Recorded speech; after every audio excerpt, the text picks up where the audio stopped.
Dear viewers, subscribe to the channel and put a like on the video so YouTube can recommend you new stories and new chapters. If anything, you can always remove the like if you don't like the story. Thank you for your support, and here we go. On the Road to Happiness. Chapter 1. Okay, I have to admit it. By posting this message on that board, I'm advertising myself as nothing less than a fool. I'm selling my abilities for money. But honestly, I didn't expect my growing infatuation with Damian Saunders, my best and most loyal client to date, to even surprise me. I always thought I would be 100% committed to Aaron, but Damian was my type in many ways, and in some ways he wasn't. Unlike Abel, this man was born with a diamond-encrusted spoon that dangled from his mouth. As time went on, it became more and more luxurious. He was making so much money by the minute, and never faced the hardship of not having it. Something I had known for most of my life.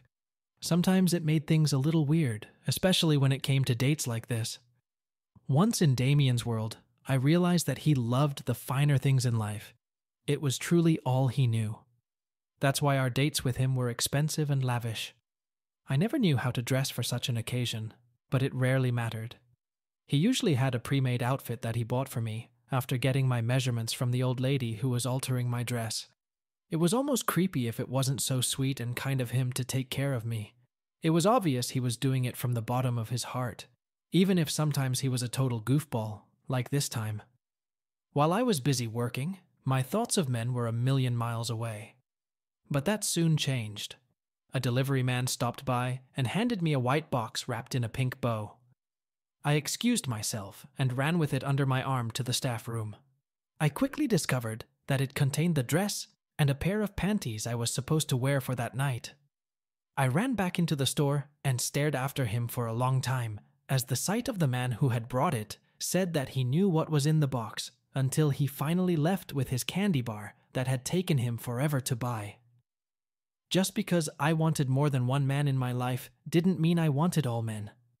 I don't think the driver would have paid as well as Damian. That was another thing I was genuinely unsure of when it came to this case. I really hoped that everyone who knew what I did, and who I was, must have considered me a girl of easy virtue to some degree. I can't argue that I'm not. I go and do what I want with any man who tosses me change. As far as I was concerned, there really was something known and special between me and them. All three were so sweet and understanding, although demanding of my time, energy, and body, to the point where I doubted if I could ever keep up.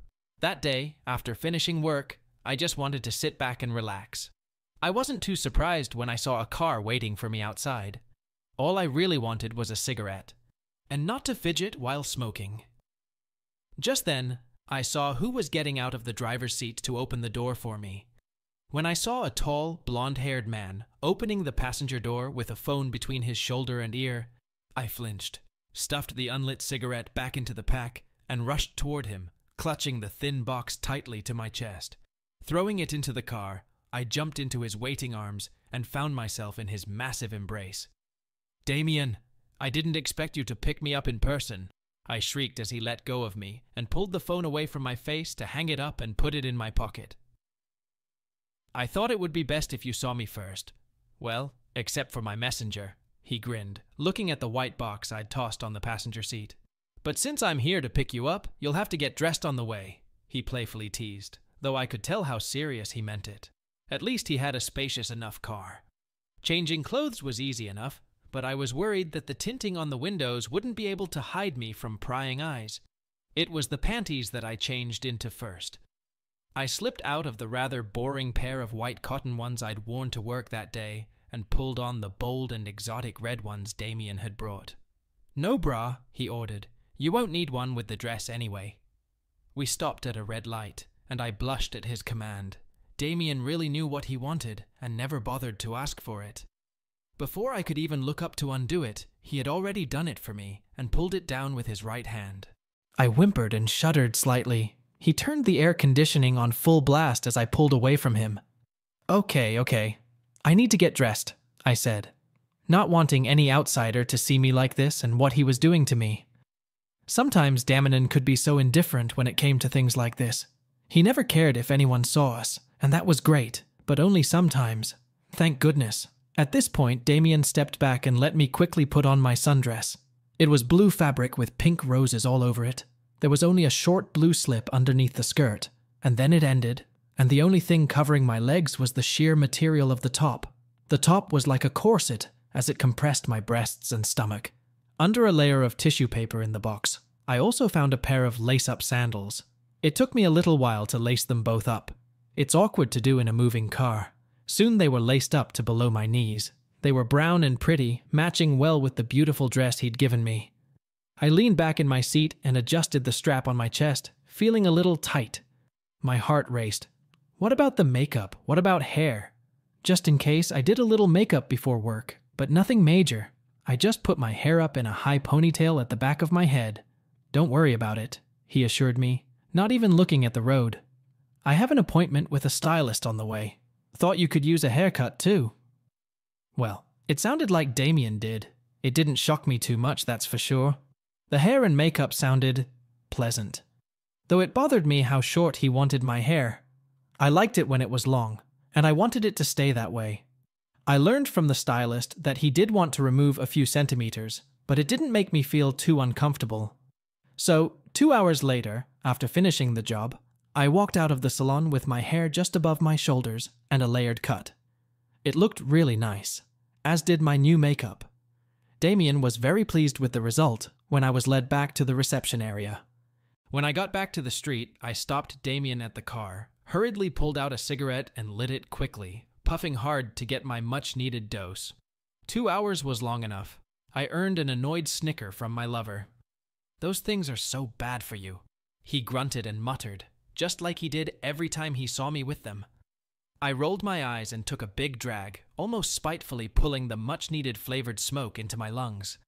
"I know," I replied, letting the smoke out of my mouth without worrying about it in the slightest. I had been smoking for some time now, and it couldn't be said that I was blind to the facts of smoking.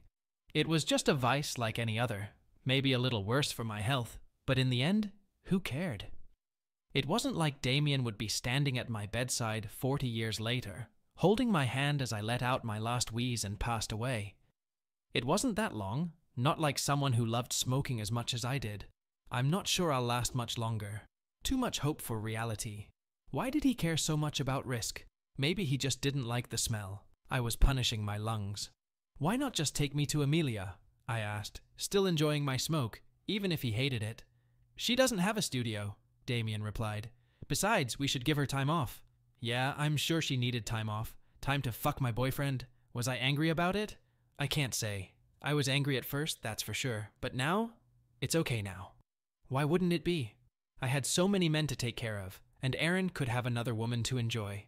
It was just hard for me to accept, having to remember that he'd been through the same thing. Twice. "I see." I said it flatly, not showing my excitement to my companion. He wouldn't be interested in watching all of this. It wasn't like we knew each other on that level. My insecurities were my own, especially when it came to being around Damien, who watched me while I took a long drag on my cigarette. "Make sure you don't mess up your makeup. We need to be at the premiere in about an hour," he informed me, checking the time on his phone again. I arched an eyebrow. "Premiere?" I asked, not sure what he meant. I had never been to a premiere until now. By far the most exciting event for me was opening a pack of cigarettes, but even that didn't happen very often. It seemed like I was learning a lot of new things with these men. Yes, the premiere of the movie? I couldn't be more uninterested since it's some kind of superhero movie. "Thought you might come and help me keep from being bored." The man chuckled, flashing his perfect white teeth, and then snatched the half-finished cigarette from me with force and stamped it into the pavement with the heel of his shiny shoe. I groaned slightly, since I was even enjoying it, and earned a sharp look from the large man that silenced me on the spot. Just looking at his face made my blood run cold in my veins. That's right, this was a job, and like any job, I had to know my place. At least he was gentlemanly enough to open the door for me and walk me back to the car. The superhero movie didn't seem that good either, though I couldn't help but think that Aaron would probably like it. Too bad he spent the night with Abel instead of taking my place with Damien, though if he did, he'd be in too deep for the blonde to be happy. That was my main goal for the night, and so far, I didn't think I was handling it too well. Upon arriving at the event, Damien had some money and had the valet pick up his car as soon as we pulled up to the entrance. It turned out that we would have to walk the red carpet, and that was an experience in itself.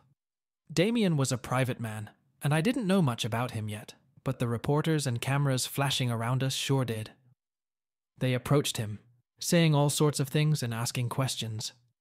Some of them even touched on me, the woman on his arm, but Damien didn't answer anything. He just smiled his charming white smile and put his arm around my waist. Who was this man? Will I ever know? There was no time for reflection now, as I was led into the most beautiful movie theater I had ever seen. I didn't even know about this place, and now I was seated in a private balcony with several large chairs, only 2 of which were in use, with small recliners on the armrests. Damien was handed our menus and thanked the clerk before taking the seat next to me and placing one in my lap. "Take what you like," he said, looking through his copy. I looked through everything, noticing that there were no prices on the menu. If you have to ask, then you can't afford it. Nice. Before I could find the drink I wanted, Damien picked himself up again and ordered us both the same drinks. He talked about his day. I obediently nodded, where I thought it was appropriate. When the drink arrived, it was in a very nice, thick, chilled glass, and there was a very pretty pink, shimmering liquid splashing around in it. I took a sip and realized the difference between cheap and expensive liquor. It was pleasant to the taste, but strong at the same time. He also brought us some of the fanciest looking fries I've ever seen, so we ate them with our drinks. At least they would soak up some of the alcohol. "So, what brings you to the premiere of a movie you don't want to see?" I asked, sipping my drink and wrinkling my nose at the strength, leaning back in the padded seat, noticing that there was a footrest as well. In this outfit, I wasn't sure using it would be a good idea. I needed to present myself like a lady, especially in the spotlight. The alcohol in my body made me want cigarettes so badly that I almost reached into my purse for them. I stopped, unable to pop out. I didn't seem to have had much luck for a long time, and I couldn't help thinking that my companion had rudely dismissed me and trampled me too soon. Or was he my employer? Anyway, now I wished I'd drank the whole thing, filling my bloodstream with nicotine before he could take it away. Now I was going to have to spend several long hours without cigarettes. "I'm friends with the director," Damien replied firmly, placing his hand on my knee as the lights began to dim and lower. Friends with the director? I would have to find out more about that, but for now the movie was about to start, and I needed to keep my mouth shut. At that moment, it became clear to me why I was wearing his gift. For his entertainment, I needed to keep my mouth closed and my legs open. A shorter skirt would have helped in this situation, as well as the complete absence of the gift. As soon as the movie started, his hand slid gently down to my lap. We were pretty secluded in the booth, probably intended that way, so I wasn't too worried about sitting down and sliding my present for him. And yet it was so dangerous to do something like that in public. He slowly circled higher and higher. Our attention should have been focused on the exciting beginning of the movie. But I was distracted. The figure eights slowly turned into smaller and smaller circles.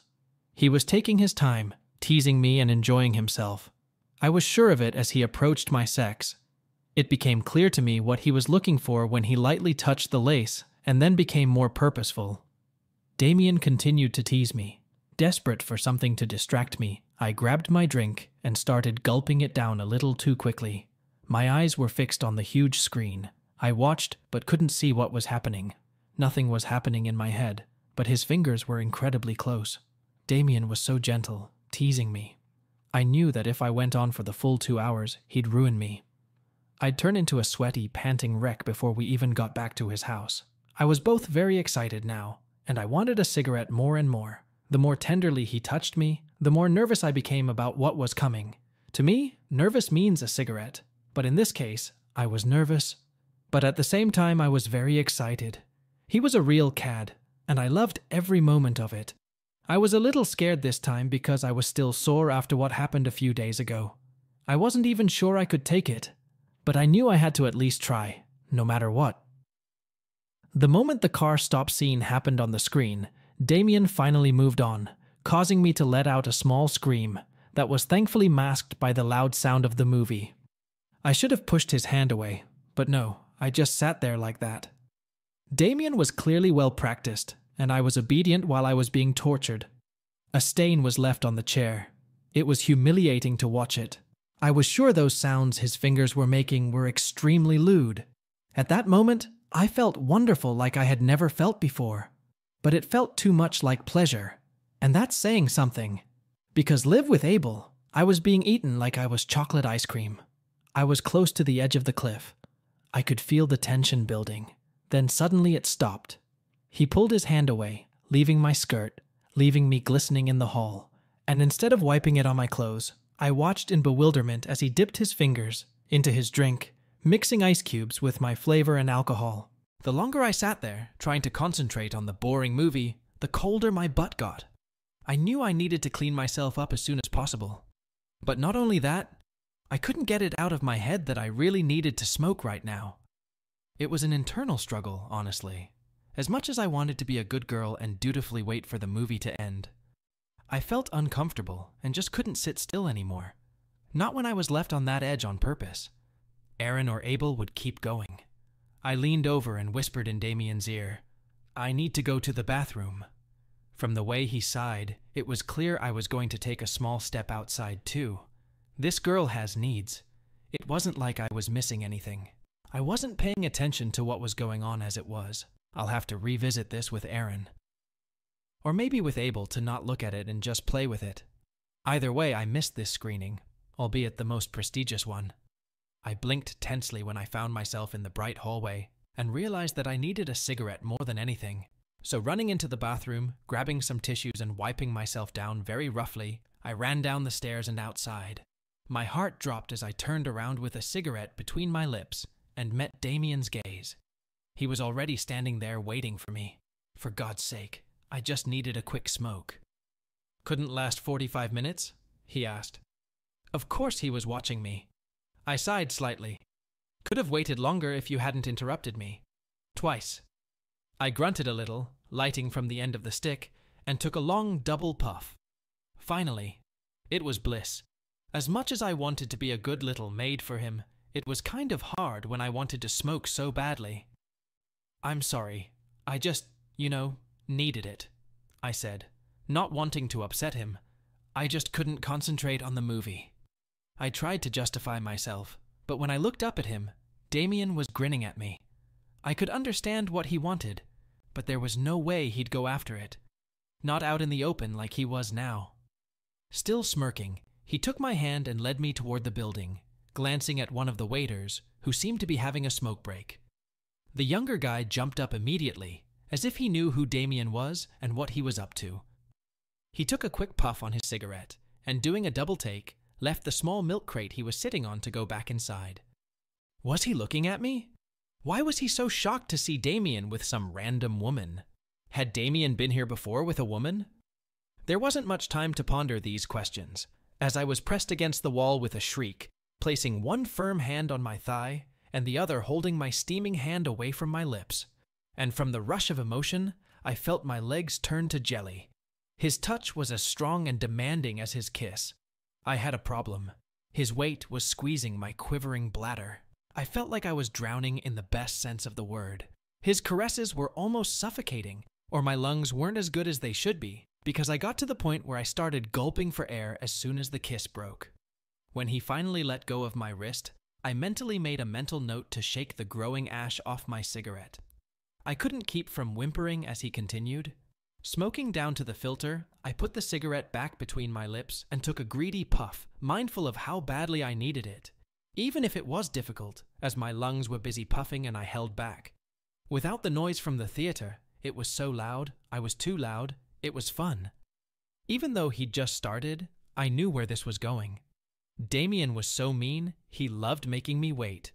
It was supposed to be punishment for me wanting to smoke, but he didn't know I missed peeing when I was in the bathroom. I figured I could hold out until the end, but when he touched me again, I wasn't so sure anymore.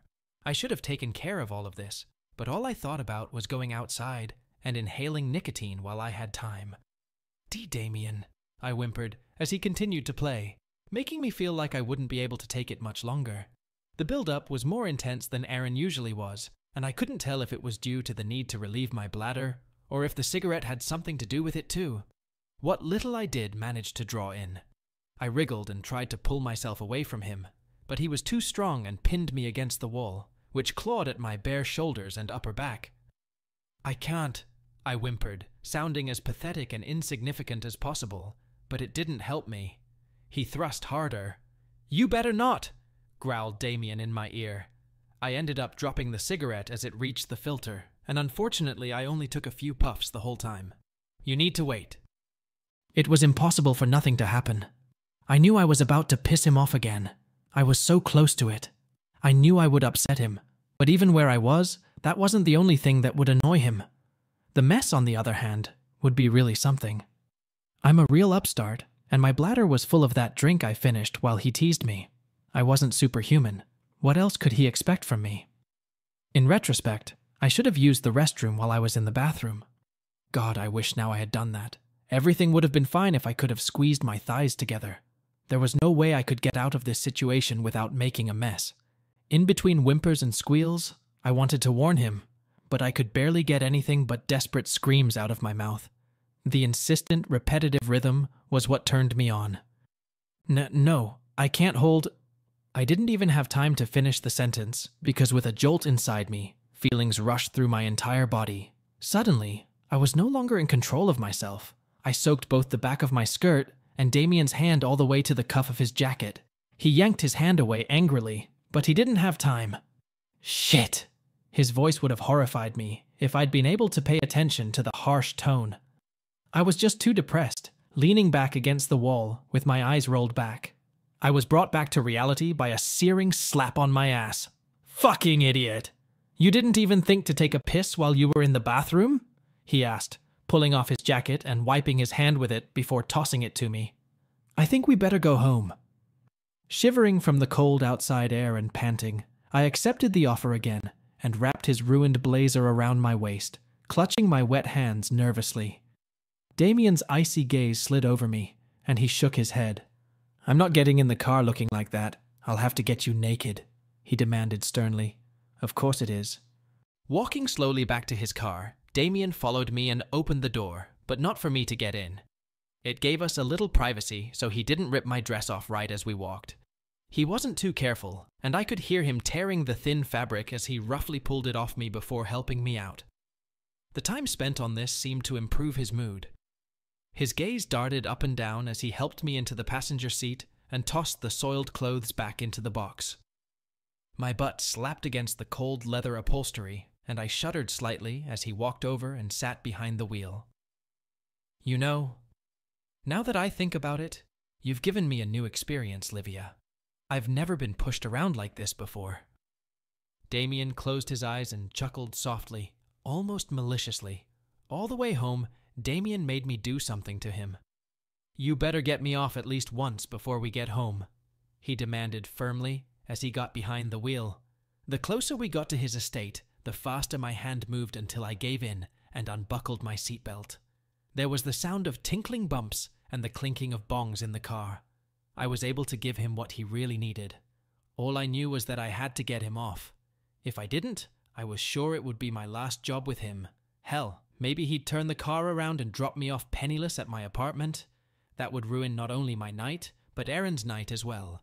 And I didn't like that idea at all. So I let him control me and did my best to keep up and give him what he needed. I could hear the car picking up speed, and I felt the need to get him off the road even faster. But Dame managed to keep his cool until we were parked in his driveway. That's when he started to get really hard until he was done. "Take it away! Don't you dare let one drop get on my seats!" he growled. I finally sat down. At least I was right about one thing. As soon as I managed it, Damien chuckled again. "Good girl. Now get your fat ass out of my car," he demanded. "Go to the front door and wait for my staff to bring you something to wear."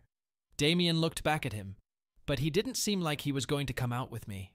No, ignoring me, he stayed where he was with his phone in his hand, dialing a message to someone. "Really?"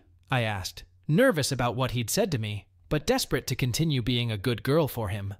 The way he shifted his gaze to me, and the annoyed expression that began to spread across his face, told me that he was completely serious. So as not to ruin the date between Aaron and Abel and me, I went outside immediately, wearing nothing but high-laced sandals. At least it wasn't too cold outside, but I felt completely exposed as I ran up to the house, headlights highlighting my pale back and ass, and rang the doorbell. I was made to stand there for an uncomfortable amount of time, and every time I looked back, I couldn't see anything because of the bright headlights. I was afraid to even cover myself because he was watching. So I wrapped my arms around myself as the door slowly opened, and an elderly gray-haired man stood on the other side. He was dressed in a formal suit and stared at me with a blank expression, a pale pink dress slung over his arm. "Here you are, miss," he stated firmly, holding out a nightgown to me and blocking the entrance inside. I quickly took it and struggled for a while to slip my hands through the holes because my hands were shaking. Or maybe it was my whole body shaking. I couldn't tell, but with his help, I finally put on a luxurious, warm, knee-length robe and was allowed to go inside. At the door, I was made to take off my sandals and then escorted into a large study with bookshelves along the walls, only a couple of places with windows. In the middle of the room was a massive wooden desk with a large plush chair, and on the other side of it was a couch and a couple other chairs. I decided to sit on the couch and wait there. I was left waiting for a long time, but I didn't dare to touch anything in the room. Time was running out, and I wished I'd thought to bring my phone and cigarettes with me, but I was in too much of a hurry. It was all in my purse back in the car. I was in a hurry to do what I was told, like a good girl. So, I sat on the leather couch in the most comfortable robe I'd ever felt. It covered everything, my neck, my collarbones, and the sleeves that encased my wrists. After nearly an hour of waiting, I felt like I'd read every book in his library. Damien nonchalantly walked through the door as if he had just walked in behind me and headed for the small bar set up next to his desk. "Sorry to keep you waiting. Would you like a drink?" he asked, at least acknowledging that I was alone, opened a small ice machine and put some of the cleanest ice cubes I'd ever seen into 2 small glasses, and then poured whiskey. He acted so normal, like he wasn't the one who had just made me run through his yard and stand on his porch, almost parading in front of his staff. "Yes, please," I replied cautiously, watching him raise the glass he had prepared for me. Bringing it over, he sat down in the chair across from me, still wearing his suit except for his jacket and tie. He crossed his legs so that his right foot rested on his left knee. He took a long sip of his drink and leaned back in his chair with a sigh. "Liv, you broke my rules today. Your punishment isn't over yet, but I need time to recuperate." He chuckled slightly before looking directly at me. "Thought you could use some rest yourself?" He wasn't wrong. I nodded in agreement. I felt a little better, more relaxed about sitting, even though it was boring. But hearing that my punishment wasn't over yet made me nervous again. I already knew how Dame liked to be rude, and that was when he was in a better mood and not lashing out at me. I sat there like a schoolgirl in trouble and worried about what my punishment would be now. "Thank you," I said softly, though there was a nervousness in my tone that I couldn't contain. "Get up, finish your drink, and go bend over my desk." His voice was strong and stern as he looked down at his phone. I rose to my feet and wrinkled my nose and began to swallow the remnants of Dutch courage with the scalding alcohol before I did as I was commanded, standing over the desk, leaning on my elbows. "Like this?"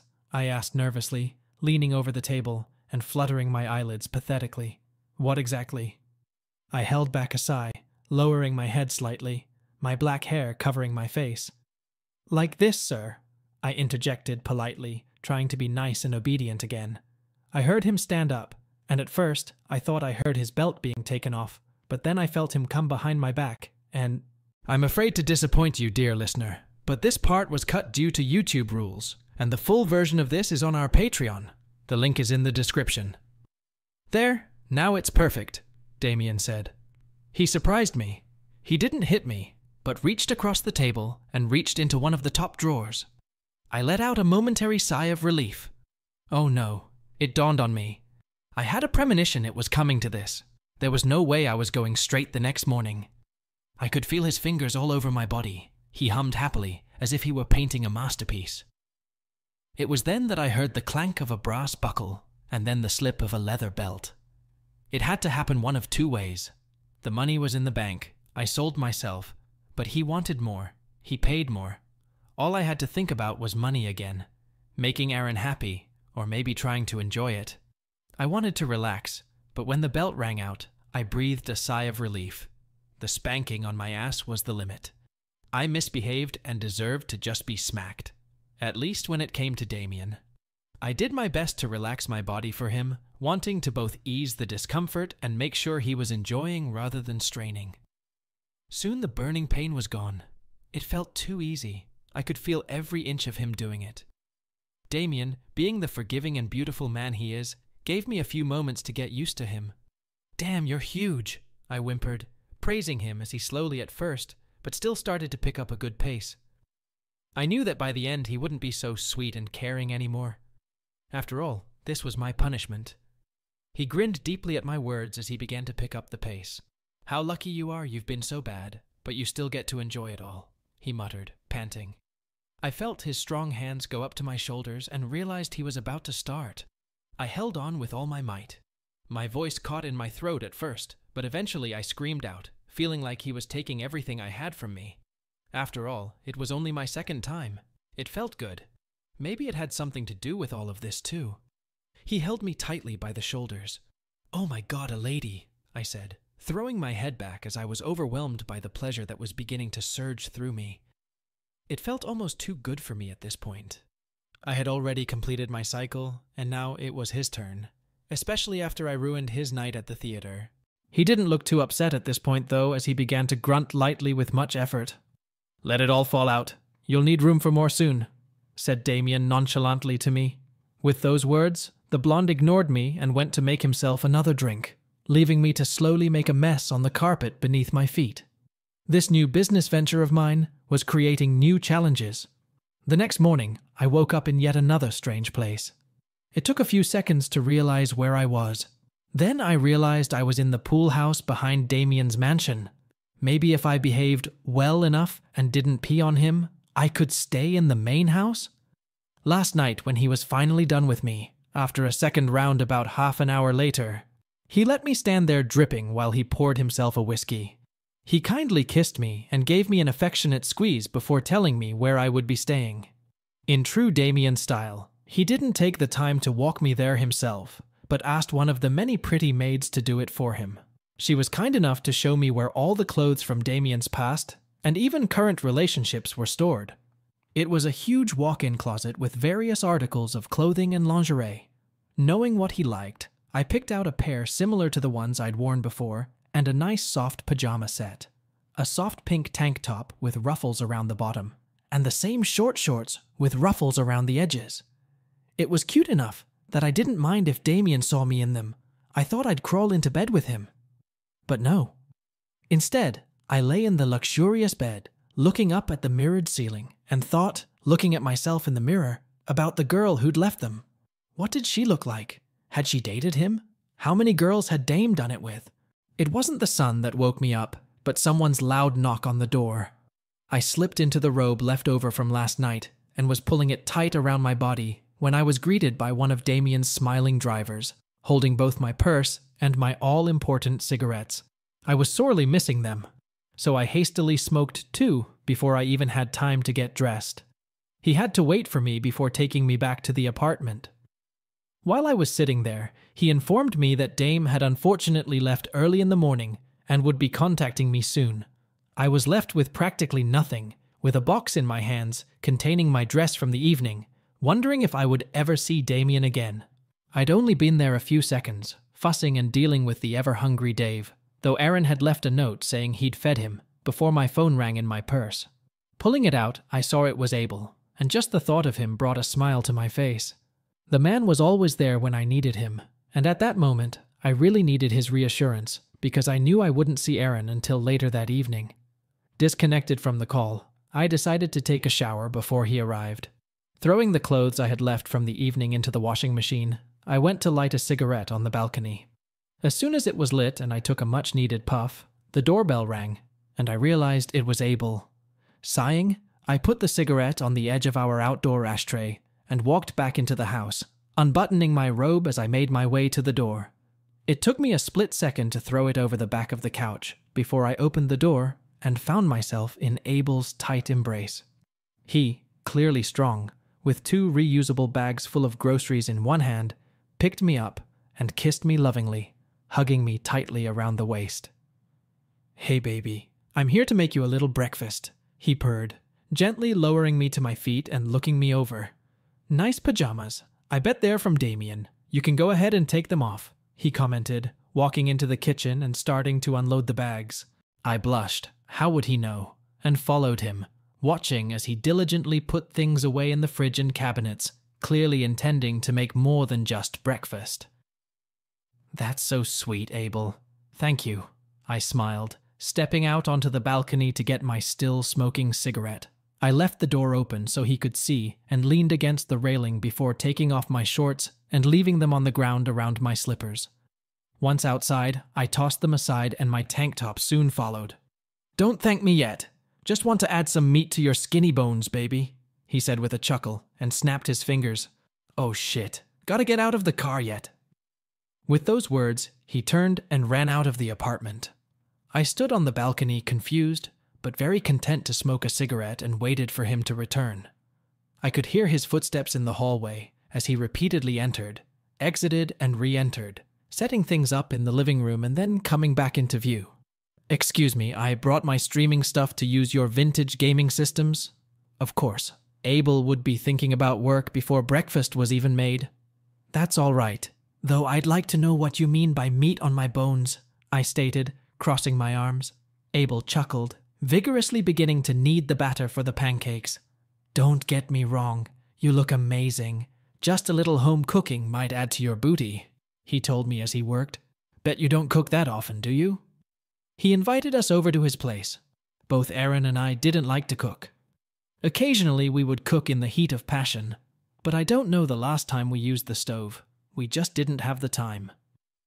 "Okay, I'll lose a little weight if you cook around the house," I teased him with as angry a smile as possible, finished my cigarette and put it out before grabbing my clothes and heading back into the house. I threw my pajamas in the wash and came back in just my red lace underwear. Abel looked back at me, and his eyes raced down my body as he smirked. "You're going to get your ass kicked real quick at my place," he said with a playful growl, and reached over to me and teasingly grabbed my ass. I rolled my eyes and pulled away, letting him get back to cooking while I went out into the living room and plopped down on the couch, giving up on the idea of taking a shower right now. As the delicious smells wafted from the kitchen, I just switched the TV to something mindless and played on my phone until Abel brought me a big plate of pancakes with scrambled eggs and bacon on the side.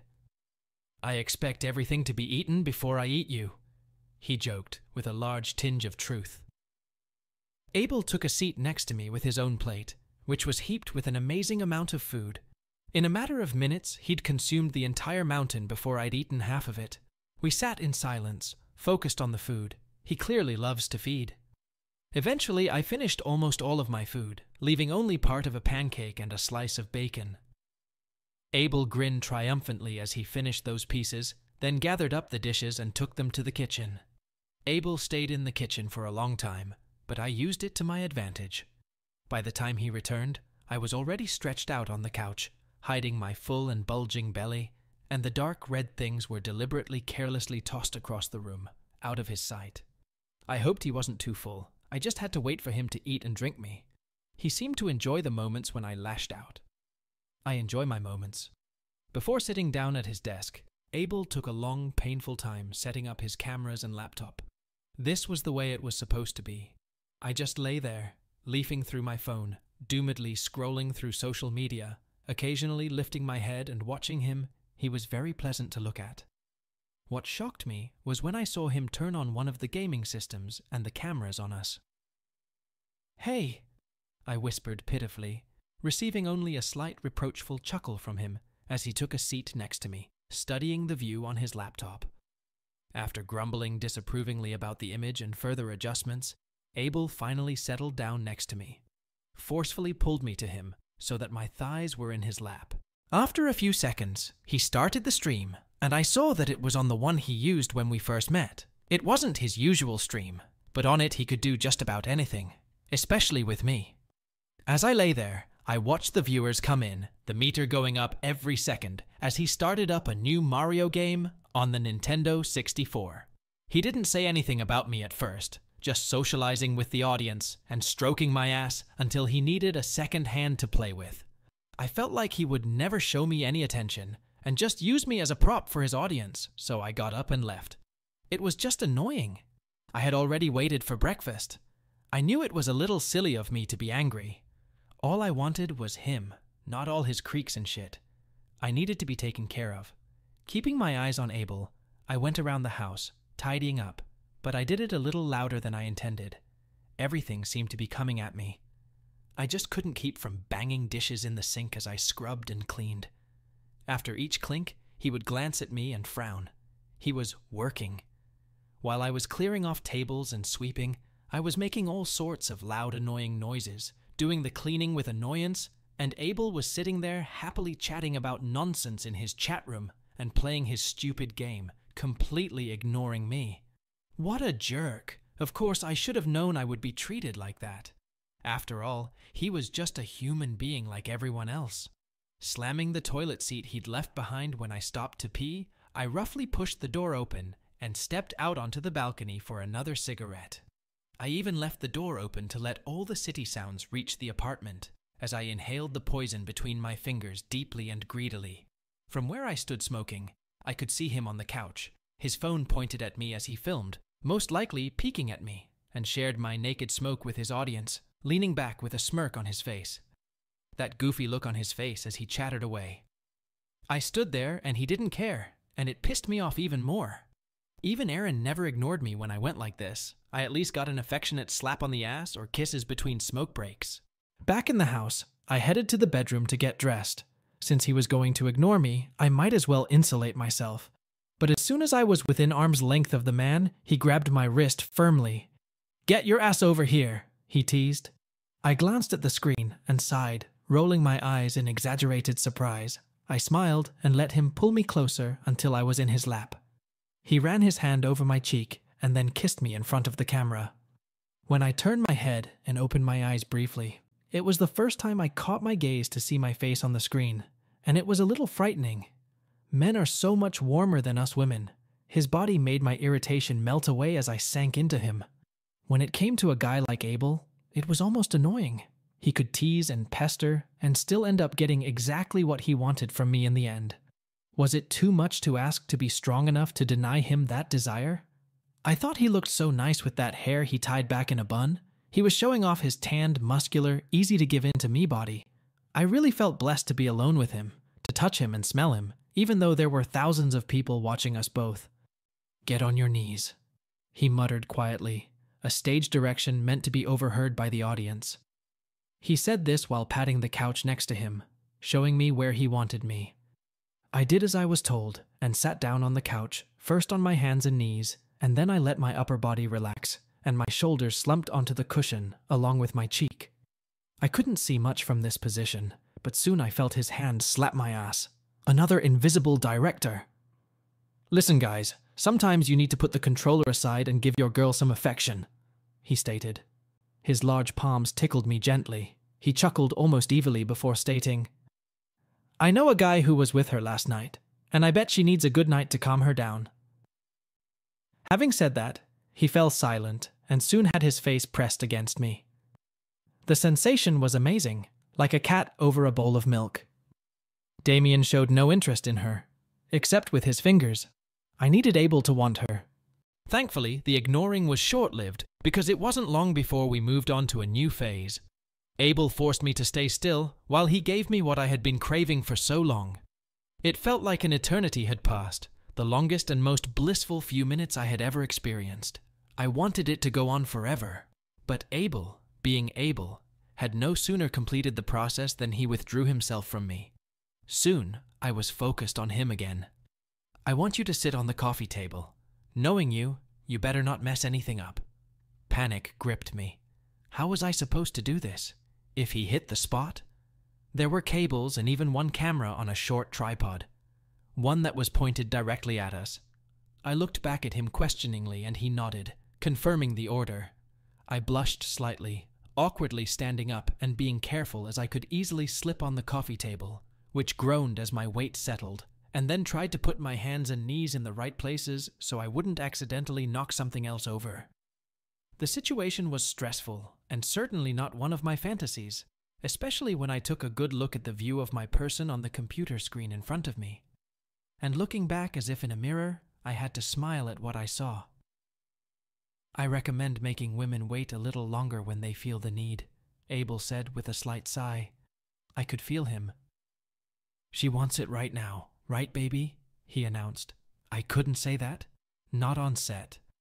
Not when I saw the audience growing in numbers and the chat buzzing right in front of my face as I felt and watched.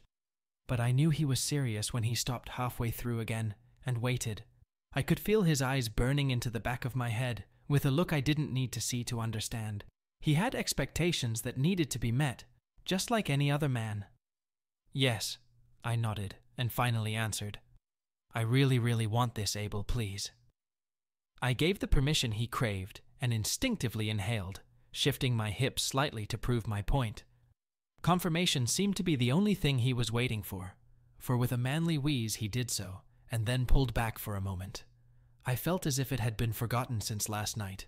The creaking of the cheap coffee table that Aaron had recently assembled was noticed not only by me, but also by the chat room, with many of them joking about, will she make it before the table breaks? If the man behind the dangerous crunching sounds was aware of it, he ignored the thought. Man, she's really good tonight. I bet you guys wish you were here to feel it too. Oh, shit. I threw my head back. The sensation was almost euphoric, like I was high, and it was impossible for me to keep track of what was happening in front of me. I felt a deep, burning pleasure inside me, letting me know that I was close. So close. I hoped I hadn't messed anything up, because for the second time in 24 hours, the same thing happened. This time, it was the entire table beneath me. By the time Abel pushed into me with impossible force for the last time, I was already too aroused to realize anything. His intermittent breathing behind me was a sure sign that he wasn't the type to stop without finishing what he'd started.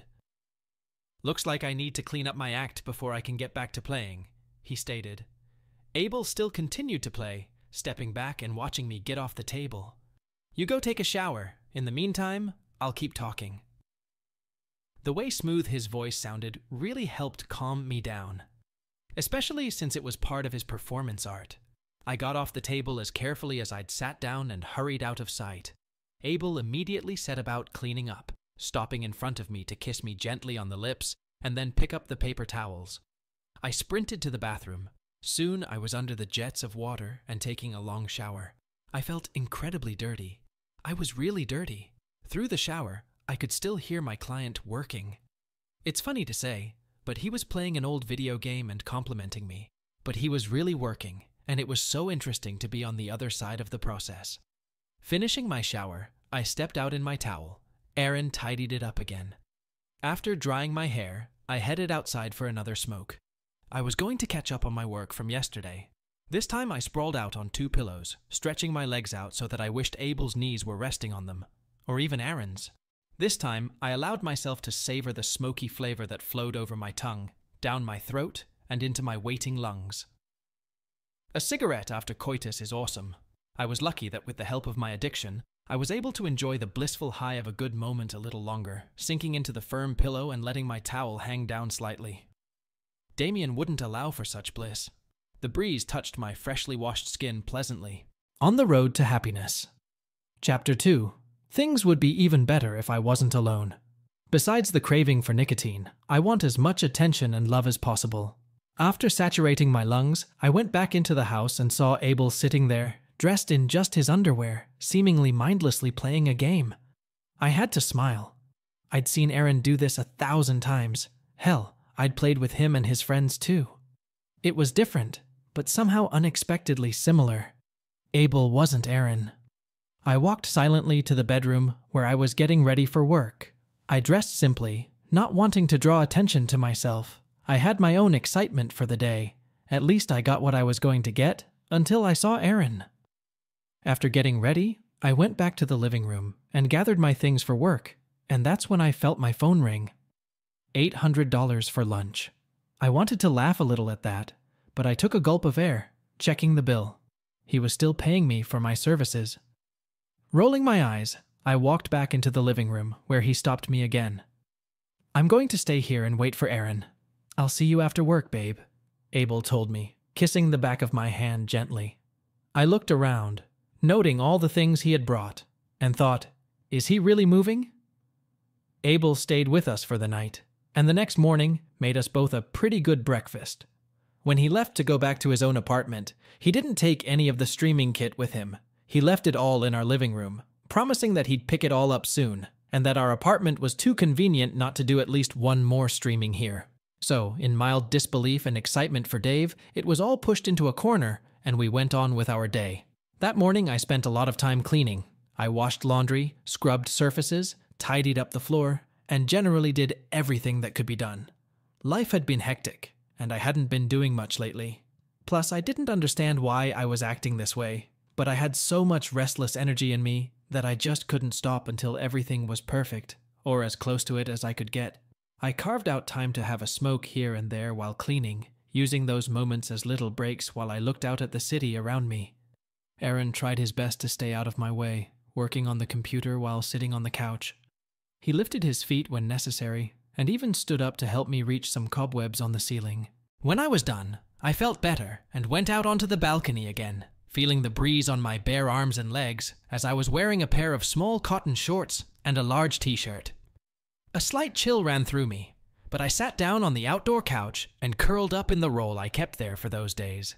I needed to figure out what was bothering me so much. I realized that part of it was just nervous excitement about going to Damien's party. Who knew what would happen there? Well, I had a good idea what could be done. I just needed to know who was coming. I knew that Aaron, Abel, and I were coming, as well as Amelia. But would it just be the 5 of us? Or would it be a much bigger party? And it could get out of hand. Even with our small group, could something go wrong? Of course it could. 3 men vying for the love and attention of 2 women. What if they can't share? What if there is some kind of argument or fight? The thoughts continued to swirl in my head. What if all the men wanted Amelia, even Aaron, and not me? I sighed and leaned back against the seat cushion, wiggling my hips to get comfortable, and put the cigarette between my lips. Then, taking a couple deep, much-needed puffs, I lit it. I needed nicotine. Here it was. The thing I'd been so worried about was now in my face. If this was really going to be a cool party for the 5 of us, I was afraid of being left out because of the curvy-legged, beautiful blonde Amelia. But that was ridiculous. There were 3 men and 2 girls here, and I knew the men thoroughly. At least I knew Aaron, and I was starting to get to know Abel and Damien better. They wouldn't do anything like this to me. The whole thing was just stupid, and I knew it. Liv? Aaron stepped out onto the balcony, quickly interrupting my train of thought, and I watched him take a cigarette out of his pack and sit down next to me. He made himself comfortable, just where my legs were resting on the pillow. I sighed and put them away. Thought I'd find you here. He chuckled, lit a cigarette, and leaned back in his chair. What's up? Looks like you've got something on your mind. He exhaled toward the city. Damn him. Of course Aaron would notice something was wrong. He always did. I sighed and smiled slightly, looking up at him, putting the filter between my lips to give myself time to think about what to say and inhaling the necessary smoke. I don't know. I guess I'm just worried about how things might play out tomorrow. If it's just us and Amelia, I admitted, pulling my knees to my chest under the blanket. Even though it was easy for me to be honest with Aaron, I still didn't want to be with someone like that. It was hard to explain, but something about Amelia seemed forbidden to me. It felt the same with Abel, but I couldn't figure out what it meant. Aaron hummed thoughtfully as he took a drag on his cigarette and exhaled the smoke, following his gaze to the city. Are you jealous? He asked finally, smirking slightly. Would you rather all 3 of us pay attention to you at the same time? A blush crept up my cheeks at the thought of a crowd of my men closing in on me. This wasn't such a bad scene, as it quickly ran through my mind. No, I don't know. I might be a little jealous, but that's only because I'm afraid she might be more your type. And theirs too. Aaron ran his hand across my knee and down to my ankle, where he gently took my foot and placed it in his lap. You're my type, Livia. Pulling back the blanket, he began to massage the sole of my foot. You know that. Amelia does too, but if it were up to me, I'd have you both at once." A slight smirk flashed across his calm smile, but it disappeared as quickly as it had appeared. I felt myself relax under his touch, leaning back against the back of the pillow. I watched as he ran his thumbs up and down the sole of my foot, applying just enough pressure. "But I want to make sure you're comfortable tomorrow. Do you want me to hang out with you while we're there?" I knew that if I said yes, he'd be there for me no matter what. He'd be faithfully glued to my thigh. Dave would do it. I didn't want that for him. I wanted Aaron to have a good time too. He really deserved it after everything that had happened. At least I felt like he deserved it after my time with Abel and Damien. I shook my head and sighed slightly. "No, you don't need to do that," I told him, knowing it would ruin the party for him, and maybe even for the others. "I know I don't need it. You'll have a good time, and I'm sure you'll get more than enough attention. But if you want me to—" "No, Aaron." I smiled slightly. "I don't want you to either. I want you to have fun too. I'm sure I'm just thinking too much." We smiled at each other for a moment, and Aaron continued stroking my leg before reaching under the blanket and taking the other to get down to business. "Is anything else bothering you?" he asked, running his thumbs along the sole of my other foot. I was silent for a moment, taking a drag on my nearly extinguished cigarette, and the smoke drifted down my chest. A little more, and I'd have nothing to focus on. "I don't know. Is something bothering you?" "Like what?" I shrugged, mulling over my question. "I mean, with Abel and Damien?" Aaron's gaze softened slightly, and he shook his head. "No, your relationship with them doesn't bother me any more than mine with Abel and Amelia bother you." "But wasn't that the problem? That's where it all started. My jealousy of the other woman was obvious. I just couldn't help it when I saw the way Aaron looked at her, even when we were all together. I could see right through him and into his thoughts, his dirty, dirty mind." Aaron nodded at my slight rebuttal. "I get jealous sometimes too. It's impossible not to be jealous when I know you're with other men. I know they have things that I don't, like muscles and money, but I also know that you'll always come back to me, just like I'll always come back to you, baby." He began gently rubbing small circles on the sole of my foot. "I think it's normal to feel jealous in a situation like this, especially while we're still just getting used to what's going on." He was right. We did complicate our relationship by opening it up like that. Plus, everything was happening so fast. It wouldn't be easy to maneuver, but I felt it was worth it. "And maybe, sometimes I'm jealous of you too," admitted Aaron. "When it comes to Abel, even with Damien. I mean, he's very handsome and so far he hasn't shown any interest in me. Just you." He placed my leg next to the other in his lap, let go, and put his hand on my knee. I was surprised to hear such a response. I wasn't sure I'd ever felt that way before. No, I don't think so. I liked the thought of Aaron and Abel together, though. There was something so hot about the two of them, especially after I had been with them at the same time. Abel was so dominant over both of us. It was very intense. I could get lost just imagining it all over again. Wow! Didn't see that coming. I chuckled slightly, reached out and pulled out another cigarette, concentrating on lighting it. If ever there was a time and place to smoke, it seemed to be now. Aaron followed my example and lit his cigarette, nodding slightly as he did so. "I don't think you need to be jealous of me. Abel really likes you, and I'm sure it's for reasons other than the reasons he likes me," I said as smoke escaped my mouth, fading between us. "And Damien probably just doesn't like men." Dame was still a mystery to me. I had no idea if he could potentially love men as well. I wouldn't be too shocked, though, since he liked all of those things so much. I did wonder about his tastes, sucking on the filter of my cigarette. "Yeah, you're right," said Aaron, looking up at the sky. It had been blue that day, and I hoped it would be the same but even warmer at the party. "You're just so hot, Liv. I know you're aware of that to some extent, but I don't think you realize it fully. You're so much more attractive than me. You should be with guys like Abel and Damien, not with me." He sighed, lowering his gaze to himself and gesturing to his body. "I mean, look at me. I'm a fucking nerd." I chuckled and reached up to cover his big hand with mine. "I think it's great that you're a freaking nerd. Always thought so." I assured him.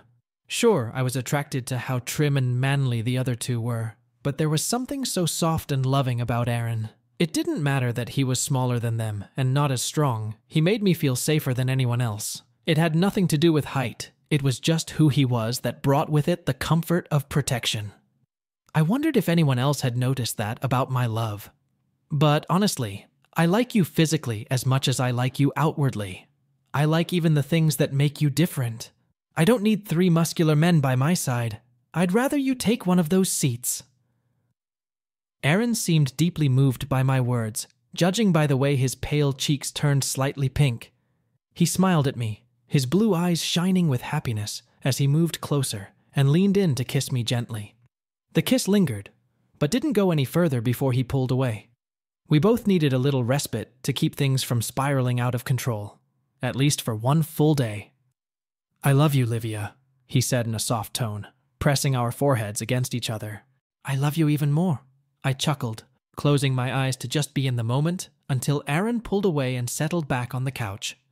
I brought the cigarette to my lips, took a deep drag and relaxed as I felt my phone ring in my pocket. Pulling it out, I saw it was a video call from Abel, and I wondered what he could possibly want, though it wasn't at all like he'd been contacting us for a day since we'd started all this. Aaron and I exchanged glances as I showed him who was calling and swiped my finger to answer. Hello? I said as my face appeared on the black screen, and immediately I saw Abel. He was holding the phone in his hand, leaning back on the back of a large black leather couch. I knew that couch. Hey kid, is Aaron there with you? He asked, and I moved the camera to show both of us, and saw my boyfriend almost shyly waving at the man who was practically my second boyfriend. Hey, sweetie.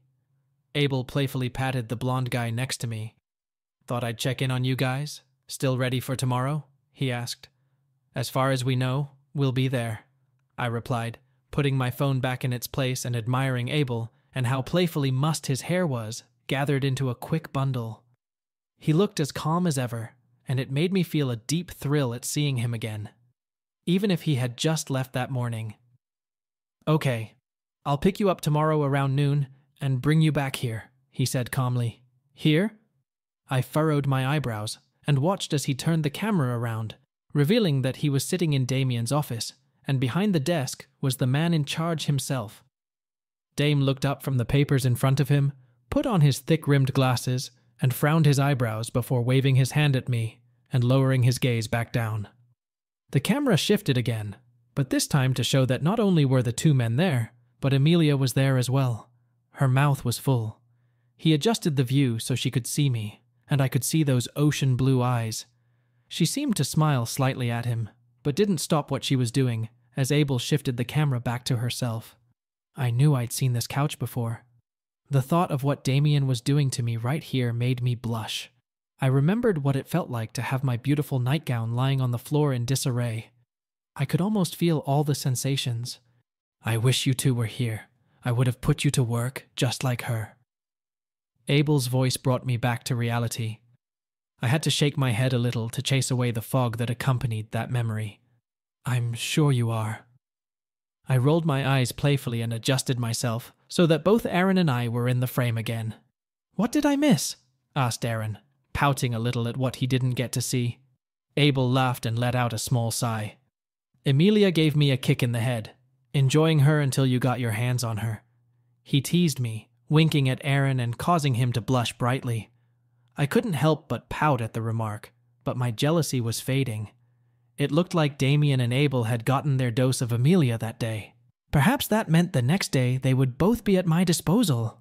I couldn't even bear the thought of what it would be like to be between 2 strong men by the pool. It would turn me on for sure. I can come pick you 2 up tonight if you'd like. We could have a big sleepover. My gaze shifted to Aaron, and I felt a sudden wave of jealousy wake up when I noticed him rubbing himself. Should I be at his place and give him the same thing I gave Abel? No, I was having a day without that. I needed it, and nothing could make me work for it. Aaron looked up at me, and after thinking for a second, I sighed. No, as nice as it sounds, we plan on having a quiet night here. I told him, to which Abel frowned slightly, but was quickly replaced by a calm smile. Great, great. This boring old couple needs a boring evening at home. He teased her, leaning back on the back of the soft leather couch. "You're missing out on everything?" He sighed, lifting the phone so we could see both him and Amelia's head.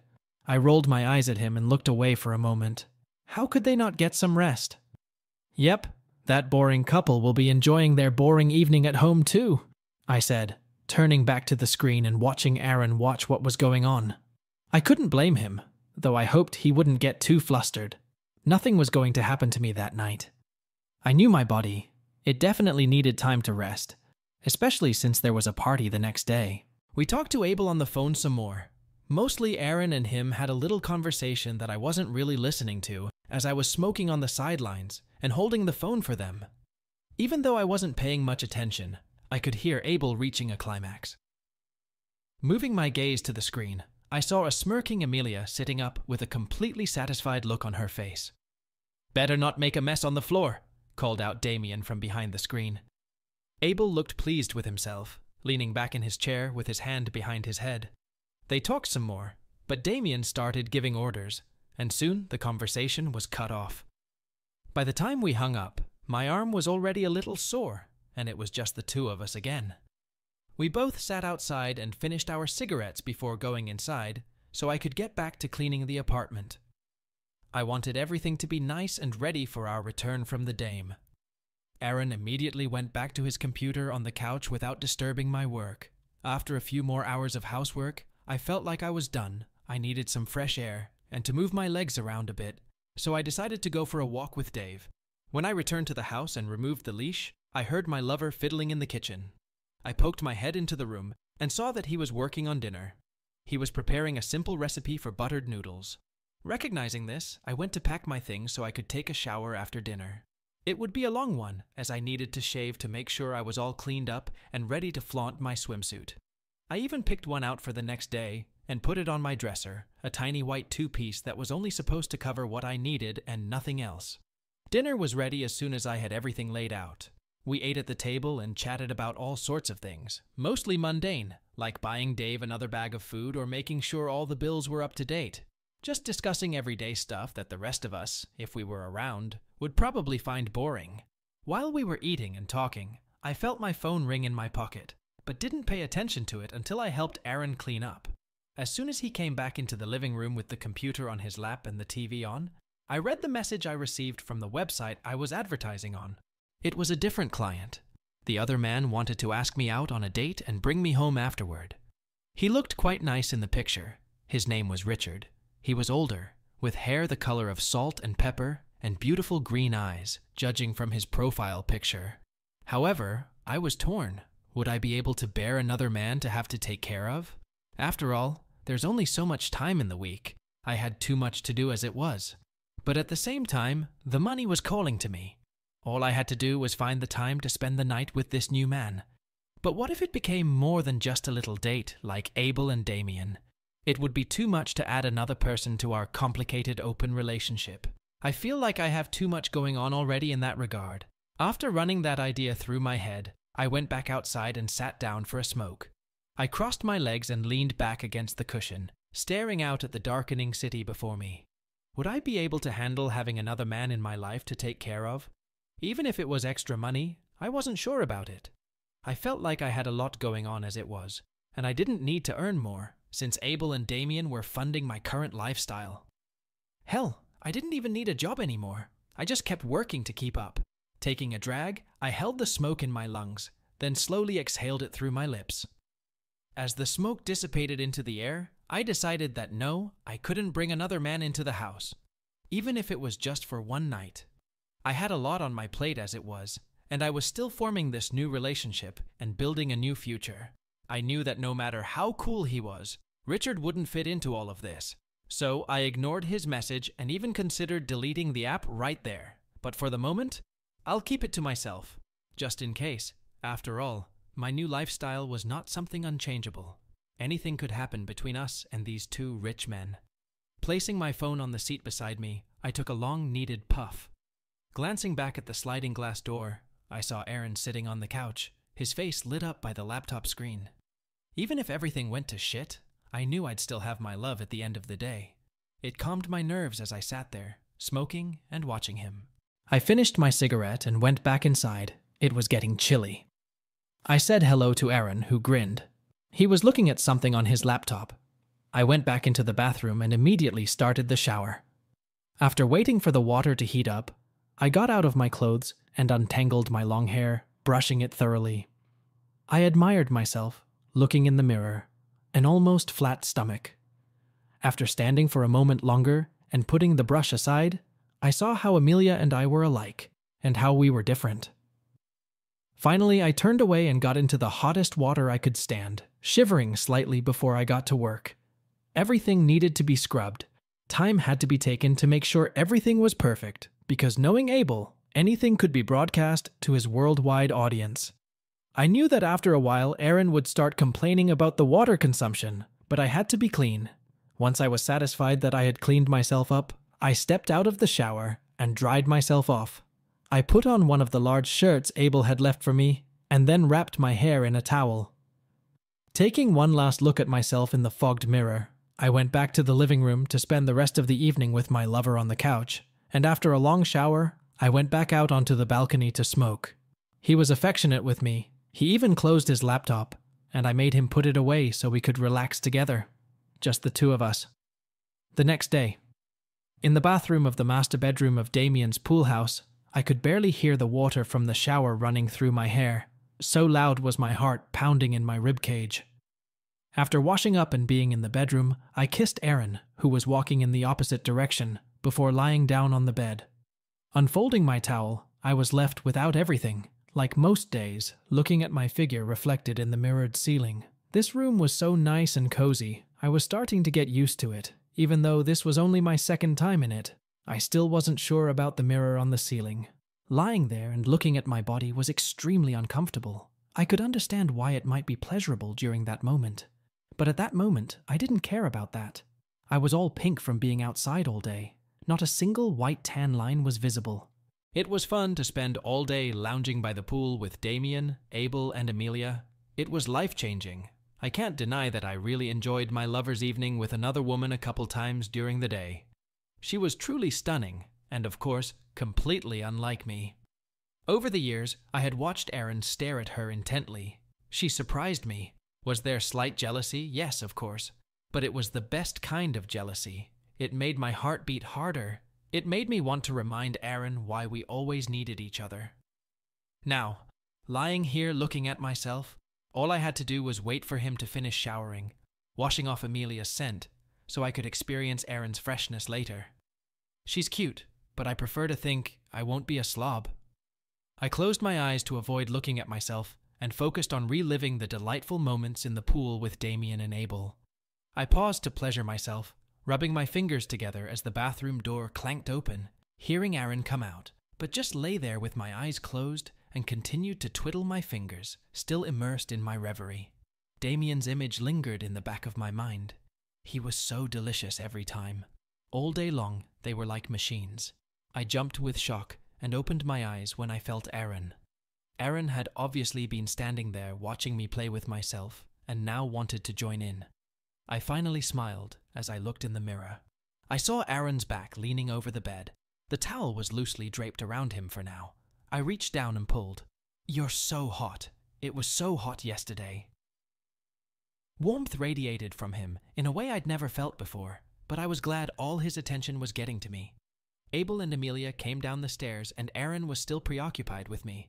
It was very flattering and made me feel so loved by him. I took the opportunity to pounce on him, flipping him over onto his back. "You're really hot too," I told him. I meant it. Aaron was still very handsome, no matter who else I spent time with. "You had eyes on you while you were staring at the staff," I giggled. And of course he was staring. He was lean and slim. Maybe he didn't have any embossed muscles.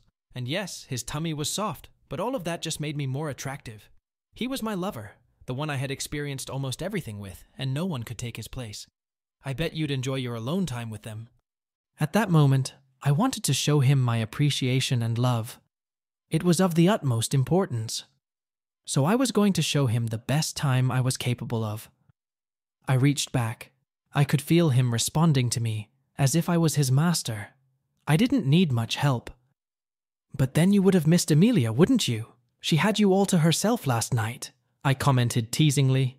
"Oh, dear viewer, this very hot scene. I couldn't get the full voiceover on YouTube, so you know where to get the full uncensored version. I'll give you a hint. We have it on Patreon." "Holy shit," he said. "It's been forever since I've been with him." Let him lean back in his chair himself and watch us both from the mirror above. He did so. His gaze drifted past me to the ceiling, but at first it felt kind of off.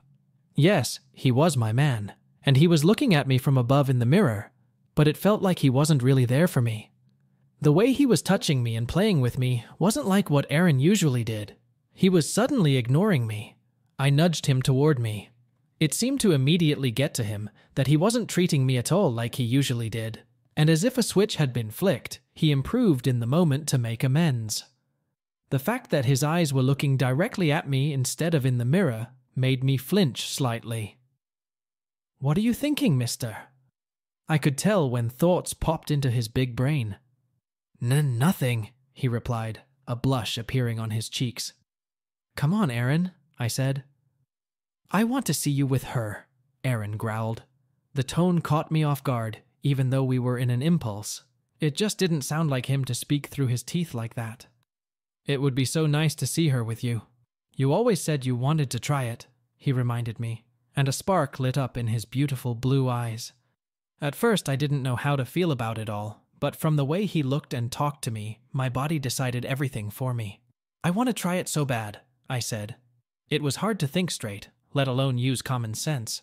The idea of touching Amelia was electric to me. That energy must have awakened in Aaron during this whole experience. When he finished our therapy session, I rolled off him and looked at both of them in the mirror above our heads.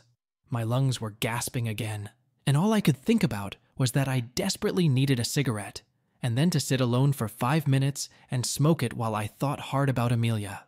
We lay pressed against each other until we smelled breakfast cooking.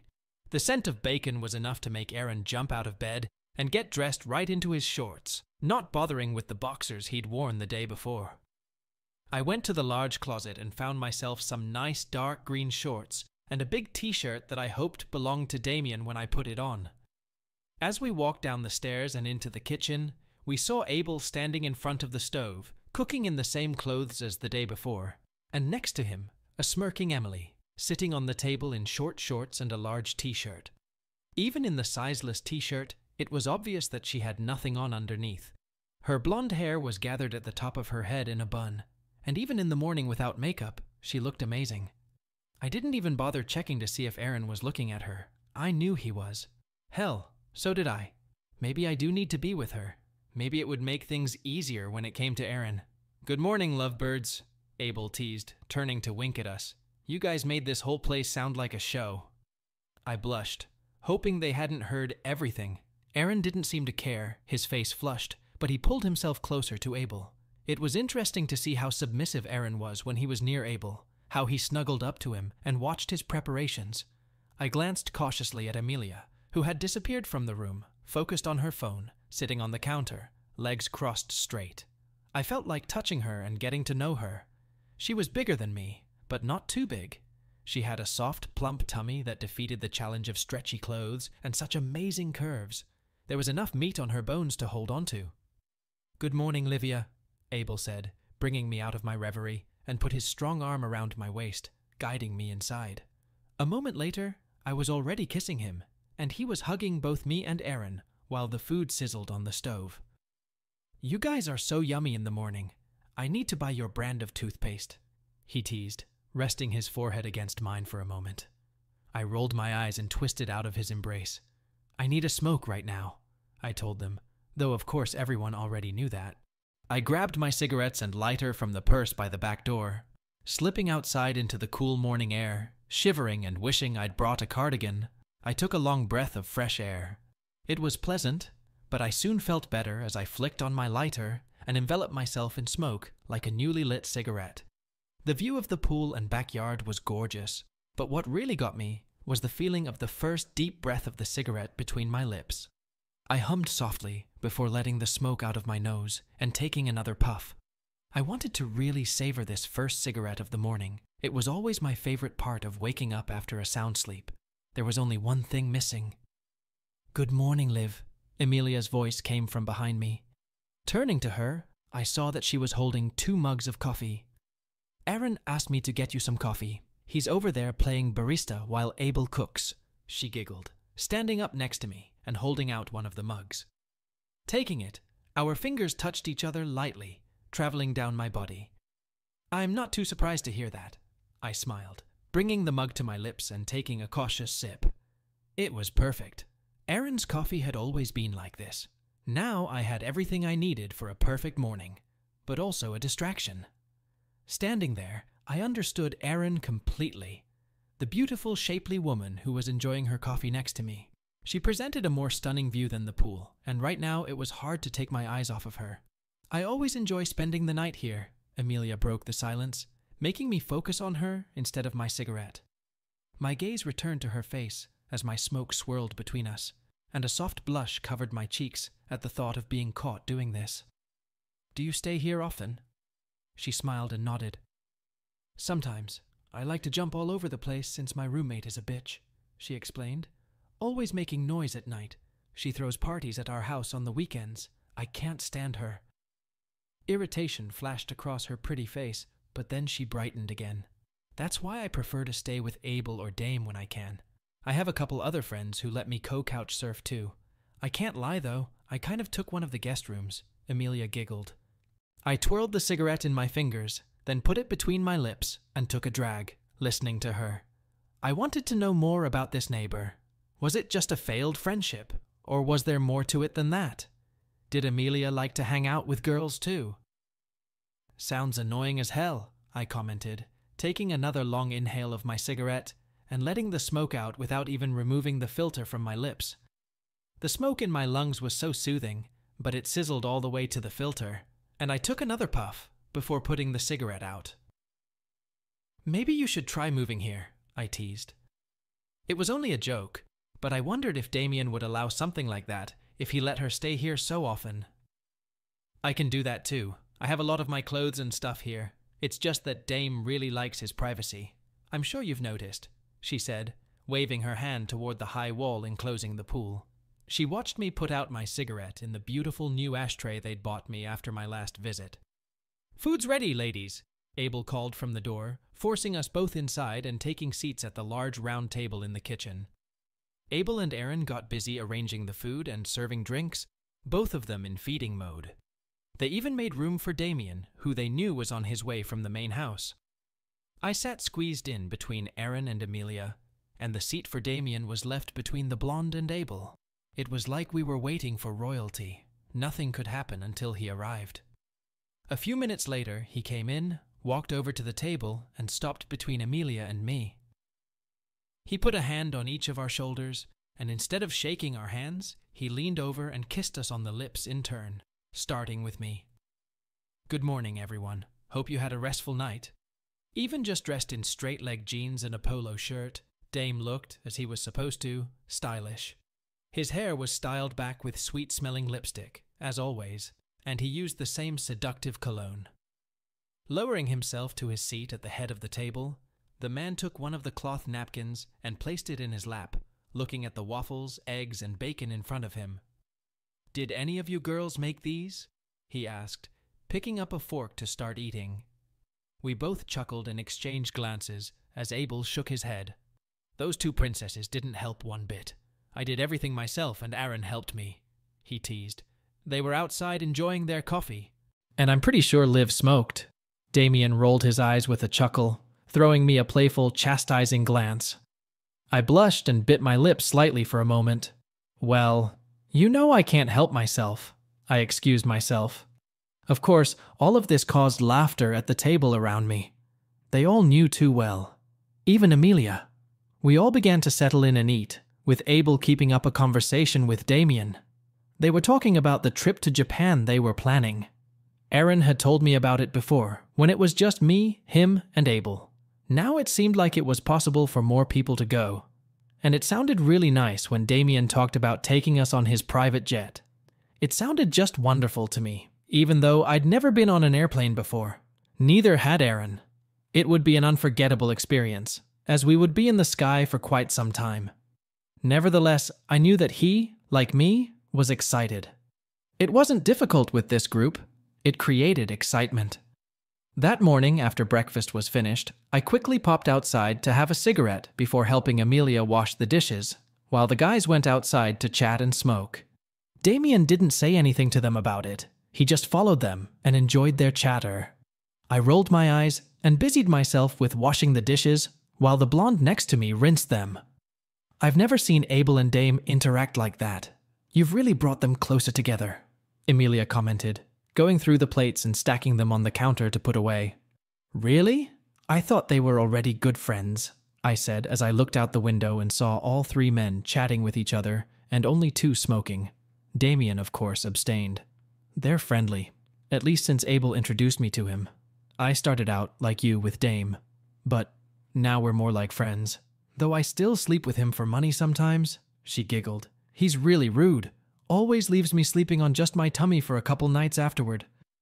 At the thought of them being together too, I blushed slightly. Of course they were. I couldn't possibly think she was in a platonic relationship with Damien or Abel. Are you dating either of them? I asked, curious as to how they would describe their relationship. Amelia was thrilled with the idea, Aaron's words echoing in my head, and she was laughing so hard that even I was distracted by her.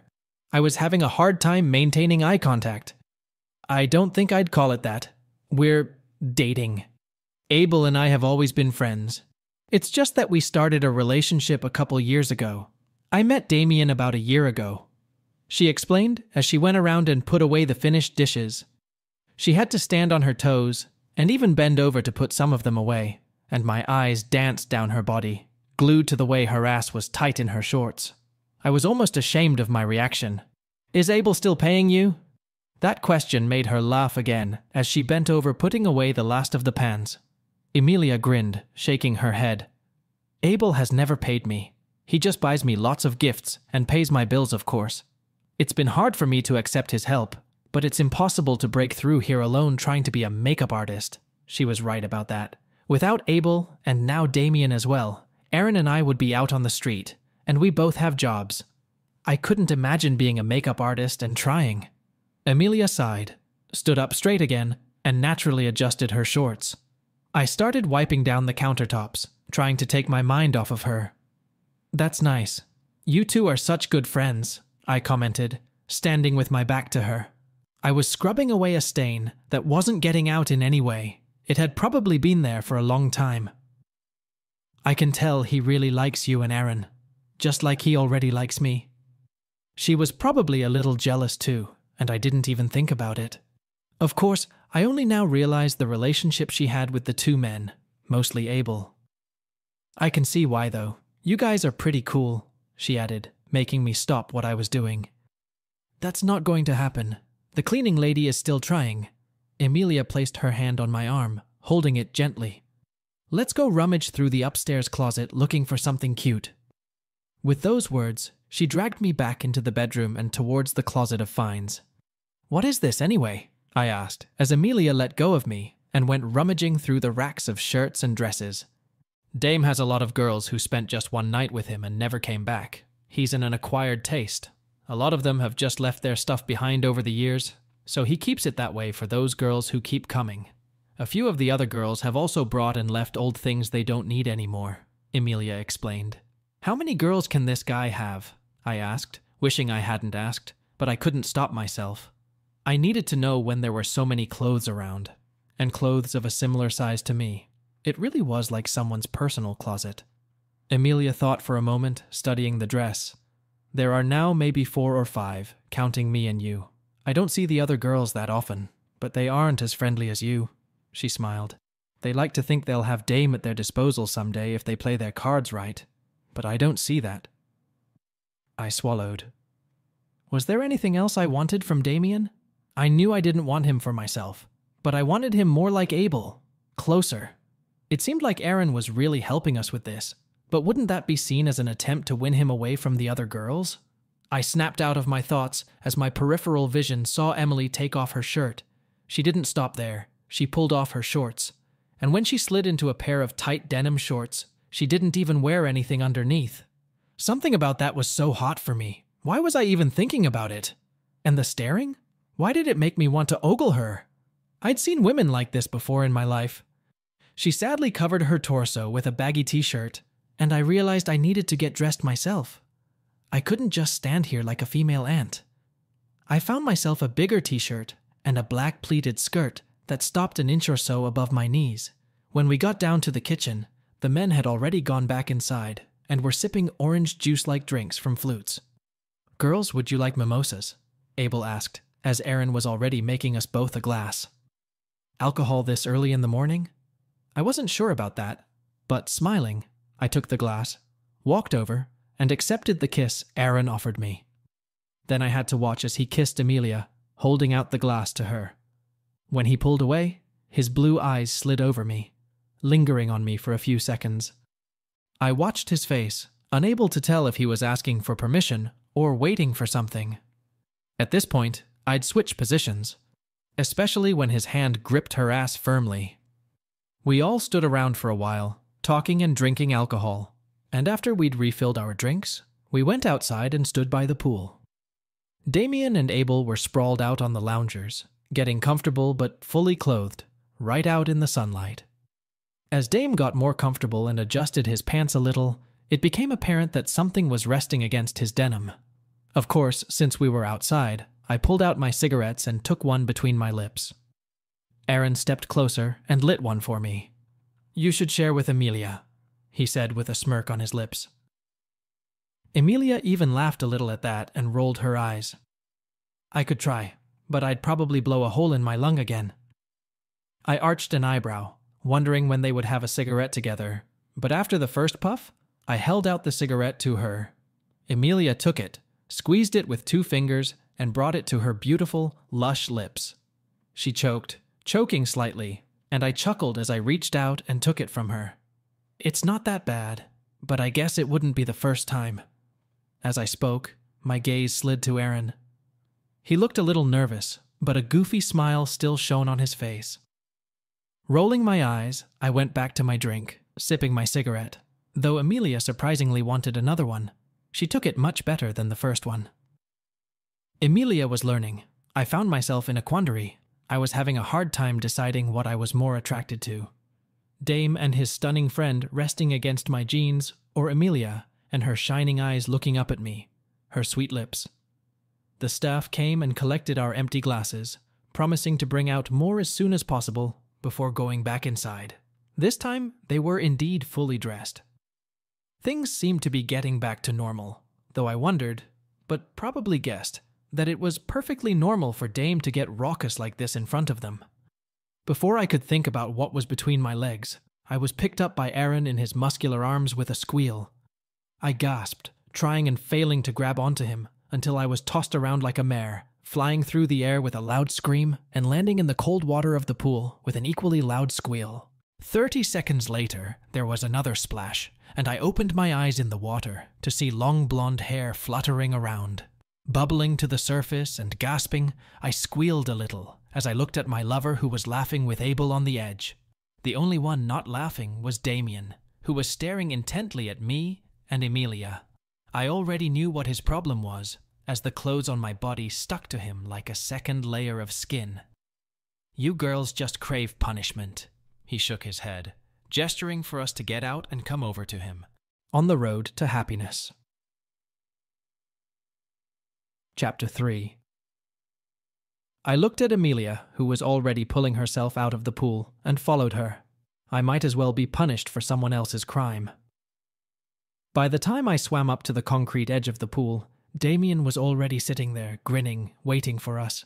His eyes told me to come closer, but I was nervous about what he had in store for the two of us for breaking his sacred rules.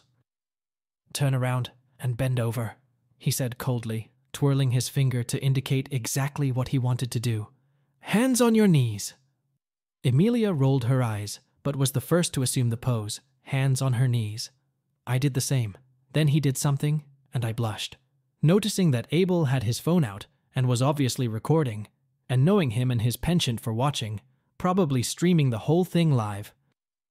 "Come on, Abel, live in the moment for once and put that thing away," Damien ordered from behind us, and I fell silent, waiting. I felt my legs tremble. He had been waiting for what seemed like an eternity. Time had literally stopped while we all waited for Abel to put his phone away. As soon as he slid into his jeans, Damien's hand came down sharply, first on me, then on Amelia, making us both cry out in pain that was intensified by the wet clothes. "Such bad girls, I swear. Those two can never stay out of trouble," Dame commented, slapping my ass again, and then moved on to Amelia. He was really doing it all with force. Aaron walked over and leaned down to my face, gently bringing his hand to my cheek. "I don't know if it'll work to wear her down," he grinned. "She's pretty firm in her stand." I was already realizing whose side he was on. The traitor. I pulled away from him and cast a playful glance at my lover. Of course he was going to mess with the other men in the group, no matter how cute he was. "Hey, you know we didn't jump, right?" asked Amelia, squealing at another spanking. "The sound was very satisfying and sharp. I wish I could be on the other side to look and see. It was them. They were the ones who broke your rule." She pointed at Abel and Aaron, who moved a little closer together.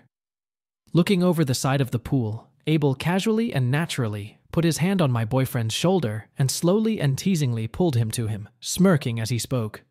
"Don't worry. If she doesn't want to show you affection, I will." I realized he was just trying to tease me, play a trick on me. I inhaled sharply, the force of the blow making me stagger a little. "Ow, stop it," I whined, turning to face him. I couldn't help but be a little mouthy after so many spankings since this morning. Damien grinned and took my wrists in his hands. "Poor thing. Was that too much?" he asked, not letting me move any farther away from him. I was afraid to move closer, not wanting to receive more punishment, but when he pulled me to him, he kissed me instead. It was a quick, chaste kiss on the lips before he broke it off and looked me in the eyes with his icy blue eyes. "I think you understand. Do you, Amelia?" he asked, grabbing one of her cheeks roughly. I heard her squeak first. "Yes, sir," she exhaled, shivering from her still-bent posture, before Dame stepped away from me and walked over to her, forcing her to stand up straight so he could smack her. "That's a good girl, but you need to train your little friend better," he grinned. A gleam appeared in his eyes as he looked between us. It was as if he already had an idea in his head. Dame kept it to himself, though, probably wanting to ponder it longer. His attention shifted to Aaron and Abel, who were a few feet away from us. Rolling his eyes, he reached over and gave Aaron a good smack, making him cringe. "You two will be next. Do I need to put a hose on both of you?" While Dame teased the other two, I slipped away to the pool house to change into my wet clothes. I started ripping it off as soon as I was in the doorway and threw everything into the laundry basket in Aaron and I's bedroom. In the cool air of the house, my skin was also cold from the moisture. I walked to the bathroom and walked over to the mirror to look at my ass. It did indeed show the red imprint of Damien's hand, and I sighed slightly. Was this what I should have gotten myself into? It was potentially too much, even for me. Too rough, and Aaron was sweet and romantic. Or at least he was. Though I knew that by playing this role, I'd be paying our bills for months to come. I didn't want to ruin anything for Aaron. As I stood in front of the mirror to take another look at the red mark on my ass, I heard someone making their way into the bedroom and a quiet knock on the door. "Liv, are you here?" Amelia's gentle voice came from the other side. I smiled, stretched and opened the door, letting her come in, still in her wet clothes. "Are you okay?" she asked, concern written all over her face as she looked over my body. Soon their gaze moved to the red mark. He was a little rough. Her fingers were light as feathers, as they ran over me and the sore spot. "Yeah, I guess it's a little early for something like that." I laughed lightly, feeling silly for letting it hurt me so much. I had already shown Damien that I could handle so much more. I even blushed as I almost forcefully made Amelia kneel down behind me. I gasped and even jumped slightly, making the other girl giggle. "I'm sorry, is that too much?" Amelia asked. "I just wanted to calm him down a bit. Maybe a little lotion would help better." With those words, Amelia tried to rise, but I put my hand on her shoulder, holding her in place. At first, I was surprised at the move myself, and didn't know what to say. I just looked back at her before opening my mouth. No, that really helped. It sounded a little lame to me, but Amelia went from confusion to a cute smile playing on her face. Her hands were on me again, this time both of them filling my cheeks as she tried her best not to hurt the sore spot. I brought my hands back to cover hers, enjoying how soft and thin they were. I guided them, not caring about the pain as she groped me thoroughly. I want to see you with her. Aaron's voice echoed in my head as I decided to slowly turn around. Amelia took one look at what she was working with and kneeled down, kissing right on that very spot. I gasped, throwing my head back at the sensation. She'd obviously done this before. I grabbed onto the sink behind me, doing my best not to fall. Ah, shit, I said, throwing one of my legs over the woman's slender shoulder. My fingers tangled in her hair and clawed at it. Amelia really was talented. I realized why guys liked her so much. I was already close, my head thrown back and my heel pressed against her back. "Ladies!" came Abel's voice from the pool house. I groaned slightly as we both looked toward the entrance to the bathroom. Abel was already in view when I slid my foot off the bed and blushed like crazy. "Wow, can't leave you two alone together even for a minute?" He laughed, leaning against the doorway and looking at us. I rolled my eyes, since he clearly wasn't looking at either of our faces when he spoke. "We just came in to pee," I stated, turning away from him. At the same time, naked, perversion.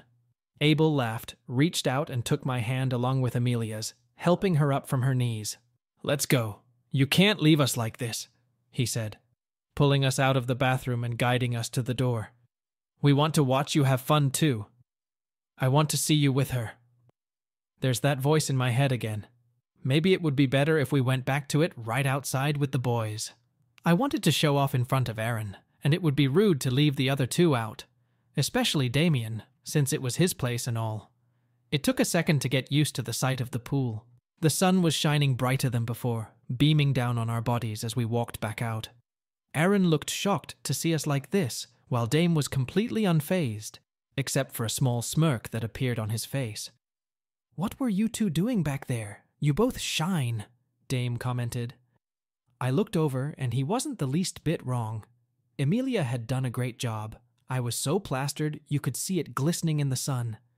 As soon as we were close enough, Damien got up from his seat and walked over to us, taking Abel's place and inspecting us with a smirk. His eyes sparkled as he realized how involved we both were already. Such bad girls again, having fun without us. I worried for a moment, taking a deep breath that matched his fingers. I got nervous, fearing another harsh punishment from him, but he simply removed his hands, running them down our backs and guiding us to face each other. "Tell us what it was like, okay?" Amelia glanced at me and giggled, then immediately stepped closer and ran her hands over my shoulders, then wrapped her arms around my neck. She was performing in front of Dame. It felt so good to have her soft body pressed against mine. As I accepted her kiss, I realized I could still taste it. Kissing another woman was more tender than with any of the men present.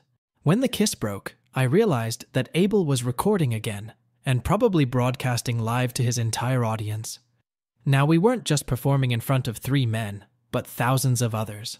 "Oh, so he's filming now?" asked Amelia with a giggle, glancing at Dame, who shrugged. "He needs something to keep his hands busy." Damien grinned as we both looked at Abel, who nodded for us to continue. Amelia seemed satisfied with the answer.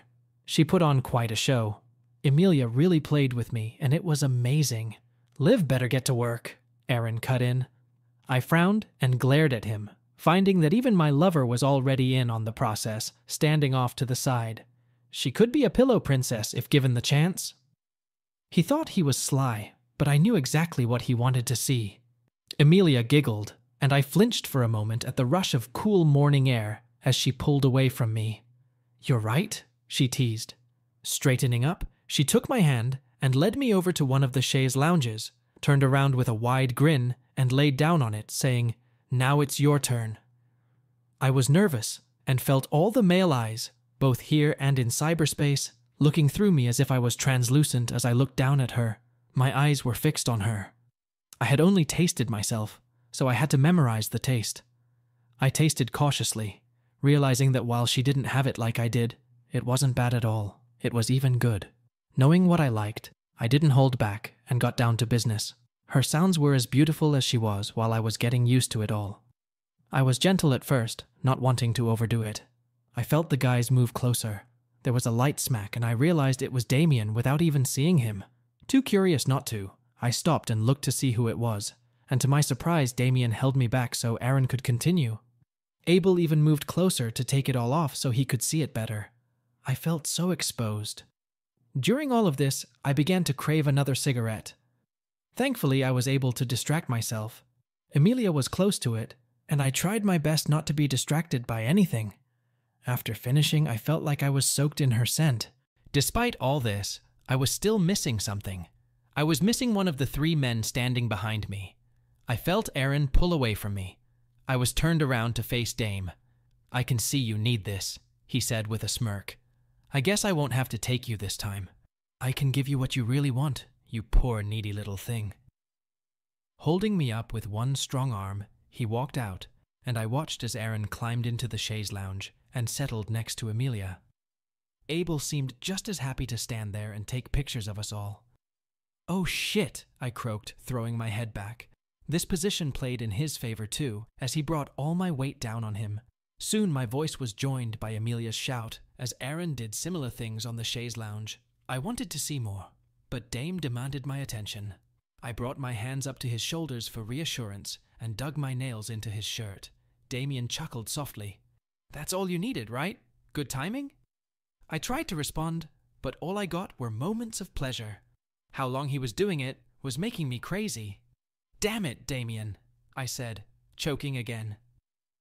He continued to do his dirty deeds. Epilogue. For the next few months, life became a roller coaster. Terrific highs were followed by equally terrific lows. It didn't slow down, of course, but it became more relaxed as we sort of got into a routine. If what we had could be called routine. The evenings were literally on a schedule, with whoever wanted them. Sounds of pleasure echoed throughout the house, followed by grunts and cries of delight. Damien kept us in his pool house. Aaron joked that we were in his chicken coop, and Damien was acting like a fox. He would show up and stir things up. He would take whatever chicken he wanted into the house for the evening. All this meant we didn't have to go back to the apartment, except for clean evening clothes and play clothes. Aaron couldn't go without them for long. He used them as vacation time, until Abel used it for streaming. It wasn't until the weather changed a bit that we felt the need to get dressed. Our lives changed when Abel and Emilia moved away too. Everything fell into place. Even though Abel was constantly broadcasting our lives. Why so many people watched me clipping my toenails that night, I never understood. Probably because I was without everything. Speaking of streaming, we're all used to performing in front of Abel and his thousands of subscribers.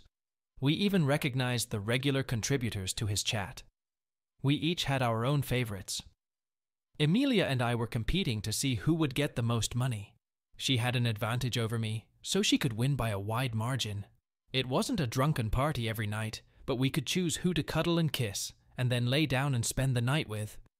Aaron really wanted to make a work schedule. He would sit at the computer and excel for hours, setting up who was with who and when, and it was impressive to watch. It was like a multicolored universe, so there was no chance of jealousy. We had equal time with everyone. Damien instantly took the sheet and tossed it aside, crumpling the hours of work in his fist in a few seconds. Aaron was visibly upset.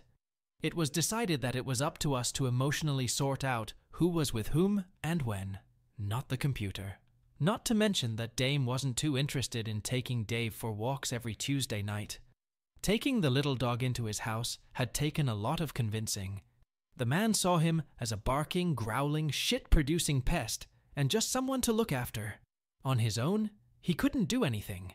But by talking him down, we were able to get his blessing and moved our precious puppy into the house, hoping Damien would become attached to him. The 4 of us and our dog lived in a pool house where there was complete harmony, and whenever he could, Damien graced us with his presence. He never knew where he was or when, neither did we. But when he was here, he wanted me or Emilia or both to be with him. Aaron and Abel could easily entertain themselves for the entire evening. I had no worries. Aaron and I tried to keep working, but we felt it was right to have some money of our own. It wasn't fair that Abel and Damien were fully funding us. What I meant by that was that the money for the evenings kind of dried up, unless you counted Abel's $200 every time I went out with him. And that happened mostly every morning when Aaron was at work. He didn't need to know that as soon as he left for work, I'd move into the other bedroom, even though Amelia was there too, and snuggle up to him. It was nice and cozy there. I was sure Aaron was doing the same thing with Amelia in the afternoons. I felt that part of the unwritten contract of living here was that I had to be available to Damien at all hours of the day and night. I didn't complain, of course. I was enjoying it. It gave me something that neither Aaron nor Abel wanted. They were both special, but ordinary. All three men offered me something of their own. Then there was my magical time with Amelia. She was gorgeous and also so sweet and beautiful. She was also insanely passionate and loving. I understood why men loved her. And I did too. Our activity depended on our mood and energy. I can't deny that sometimes it was hard to get back together with Aaron, especially after being with Amelia. Yes, we knew each other, inside and out. Kissing and loving him felt right. He was my true lover. I knew he was doing the same for Amelia and Abel. Can I say no to him? No. I loved imagining what Abel was doing with me. I could do it knowing that the next morning when I stepped out on the porch, I could light a cigarette, satisfy my lungs, then grinningly spend time with Abel's.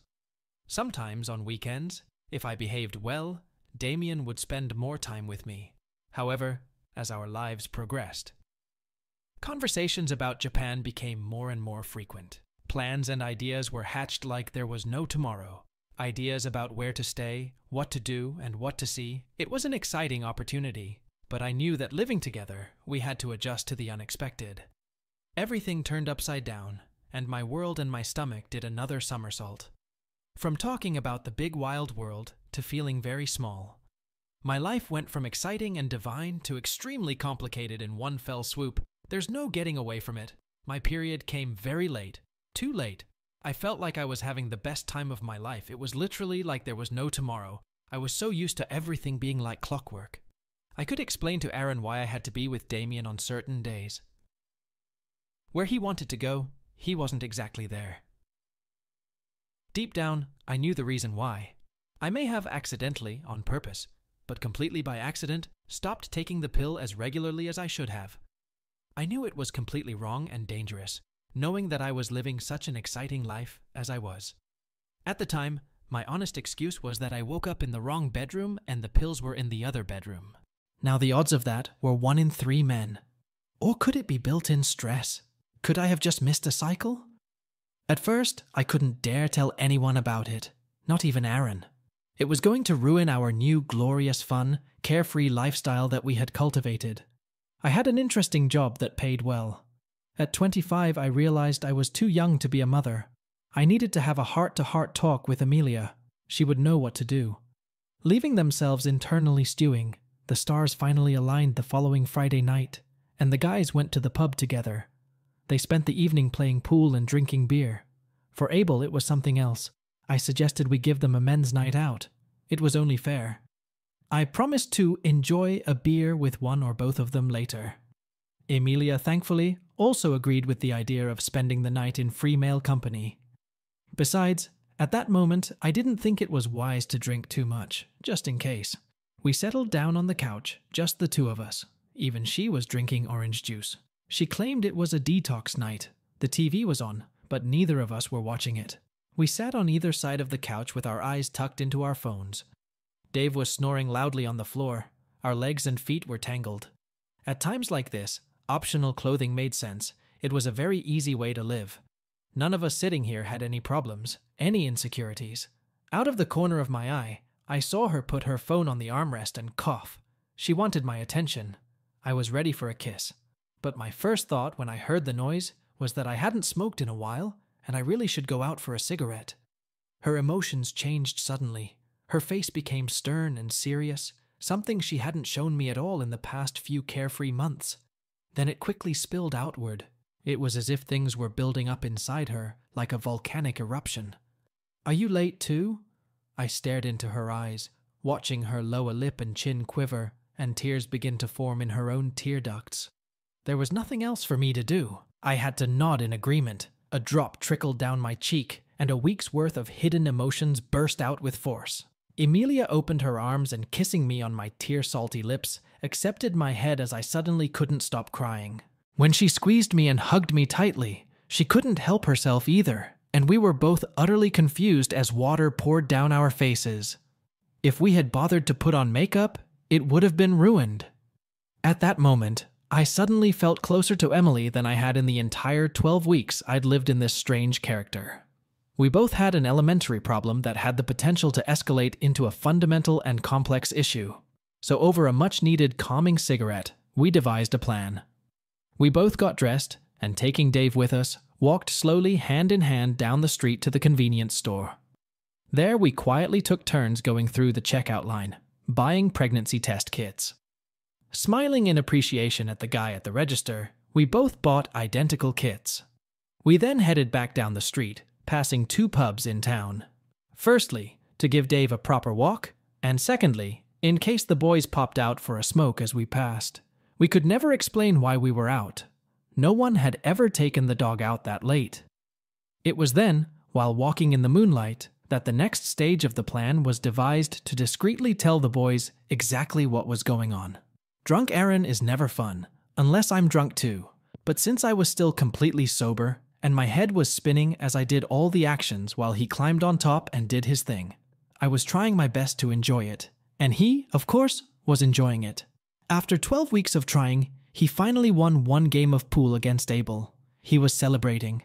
He was less happy that Abel had won all the others. I was relieved when he finally rolled off the bed. I grinned to myself. Emily's loud squeals still echoed through the thin walls. Abel always lingered. She was definitely enjoying him. He always had more stamina than Aaron, up to what he wanted. At that moment, I wished we hadn't switched places. They are both amazing. I loved every moment with each of them. In the evening, with tears streaming down our noses, and us walking hand in hand and putting the world to rights, we spent time conspiring wisely. So, before the men got home, we agreed to get up early, quietly slip out of bed and get dressed. Then the 2 of us will head to a local cafe for breakfast and let the boys deal with their hangovers without us making too much fuss. Dave will remind them to feed him. We sat across from each other and grinned, interlacing our fingers on the table and squeezing each other for reassurance. The sun was shining through the window. With our Danish pastries and regularly serviced coffee, it was peaceful. A steady stream of customers, their chatter competing with the hissing noise of the barista making cappuccinos. The morning was getting warmer, and the hot sun shone through the large windows, illuminating the steam rising from the coffee. It felt good to get out of the house. Both phones were on the table, and in between giggles and nervous smiles as we looked at each other, we lowered our eyes to the black screen, waiting for it to vibrate with a predictable message or call. After all, we knew the stress level at the pool house was going to rise. I also texted Damien to sweetly ask for his presence this morning, hinting that I really needed him. I smiled at Emilia, knowing he would be with them soon.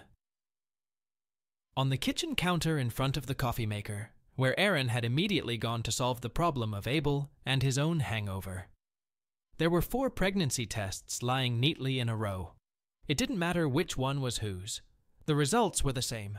We thought it wise to let all 3 men figure it out for themselves. We didn't think it was necessary to tell them what was what. We would sit in the sun for a while longer, enjoying decaf coffee, sunshine, and each other's company, and then we'd wait for the phone call. The first to go was my cell phone. It vibrated loudly on the wooden table. A message from Aaron. "Where are you?" I pointed at the screen, looking at Emilia, who grinned nervously, folding her hands together, almost praying for an answer. I rubbed my lips in anticipation, typing my answer on my phone. "Having coffee and cake with Emilia? Hope you're feeling well this morning?" I was. A little hungover. "Please come home soon." I tapped my fingers restlessly on the table and looked at Emilia for inspiration. She read the text, then looked into her unfinished mug. "Shall we finish this and then head home?" She smiled warmly. "It's going to be 30 minutes. We needed time for them to think. Well, that's the end of our story. As we delve into the complex dynamics of their relationship, we encounter themes of desire, intimacy, and uncertainty that unfold in more detail in our Patreon. In this chapter, we watch Liv and Emilia deal with the intricacies of their unconventional relationships with Damien, Aaron, and Abel. From moments of passion to unexpected revelations, their journey takes them to unexpected places, both emotionally and physically. At the heart of this narrative is the tension between desire and responsibility. Liv is torn between her deepening bond with Emilia and her commitment to Aaron, struggling with the consequences of her actions. Emilia, too, struggles with her own desires and the complexities of their shared reality. As the chapter unfolds, the characters are faced with the unexpected prospect of pregnancy, which casts a shadow of uncertainty over their already troubled lives. Amidst the chaos, they have to confront their fears and insecurities and grapple with the consequences of their choices. But in the midst of uncertainty, there is resilience and strength. Liv and Emilia find solace in each other's company, drawing strength from their bond as they navigate the challenges ahead.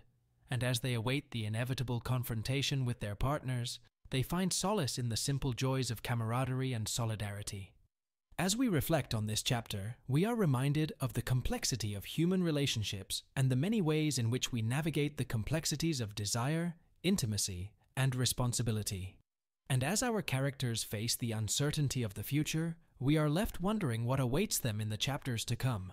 But one thing is certain: their journey is far from over, and the road ahead promises both challenges and opportunities for growth.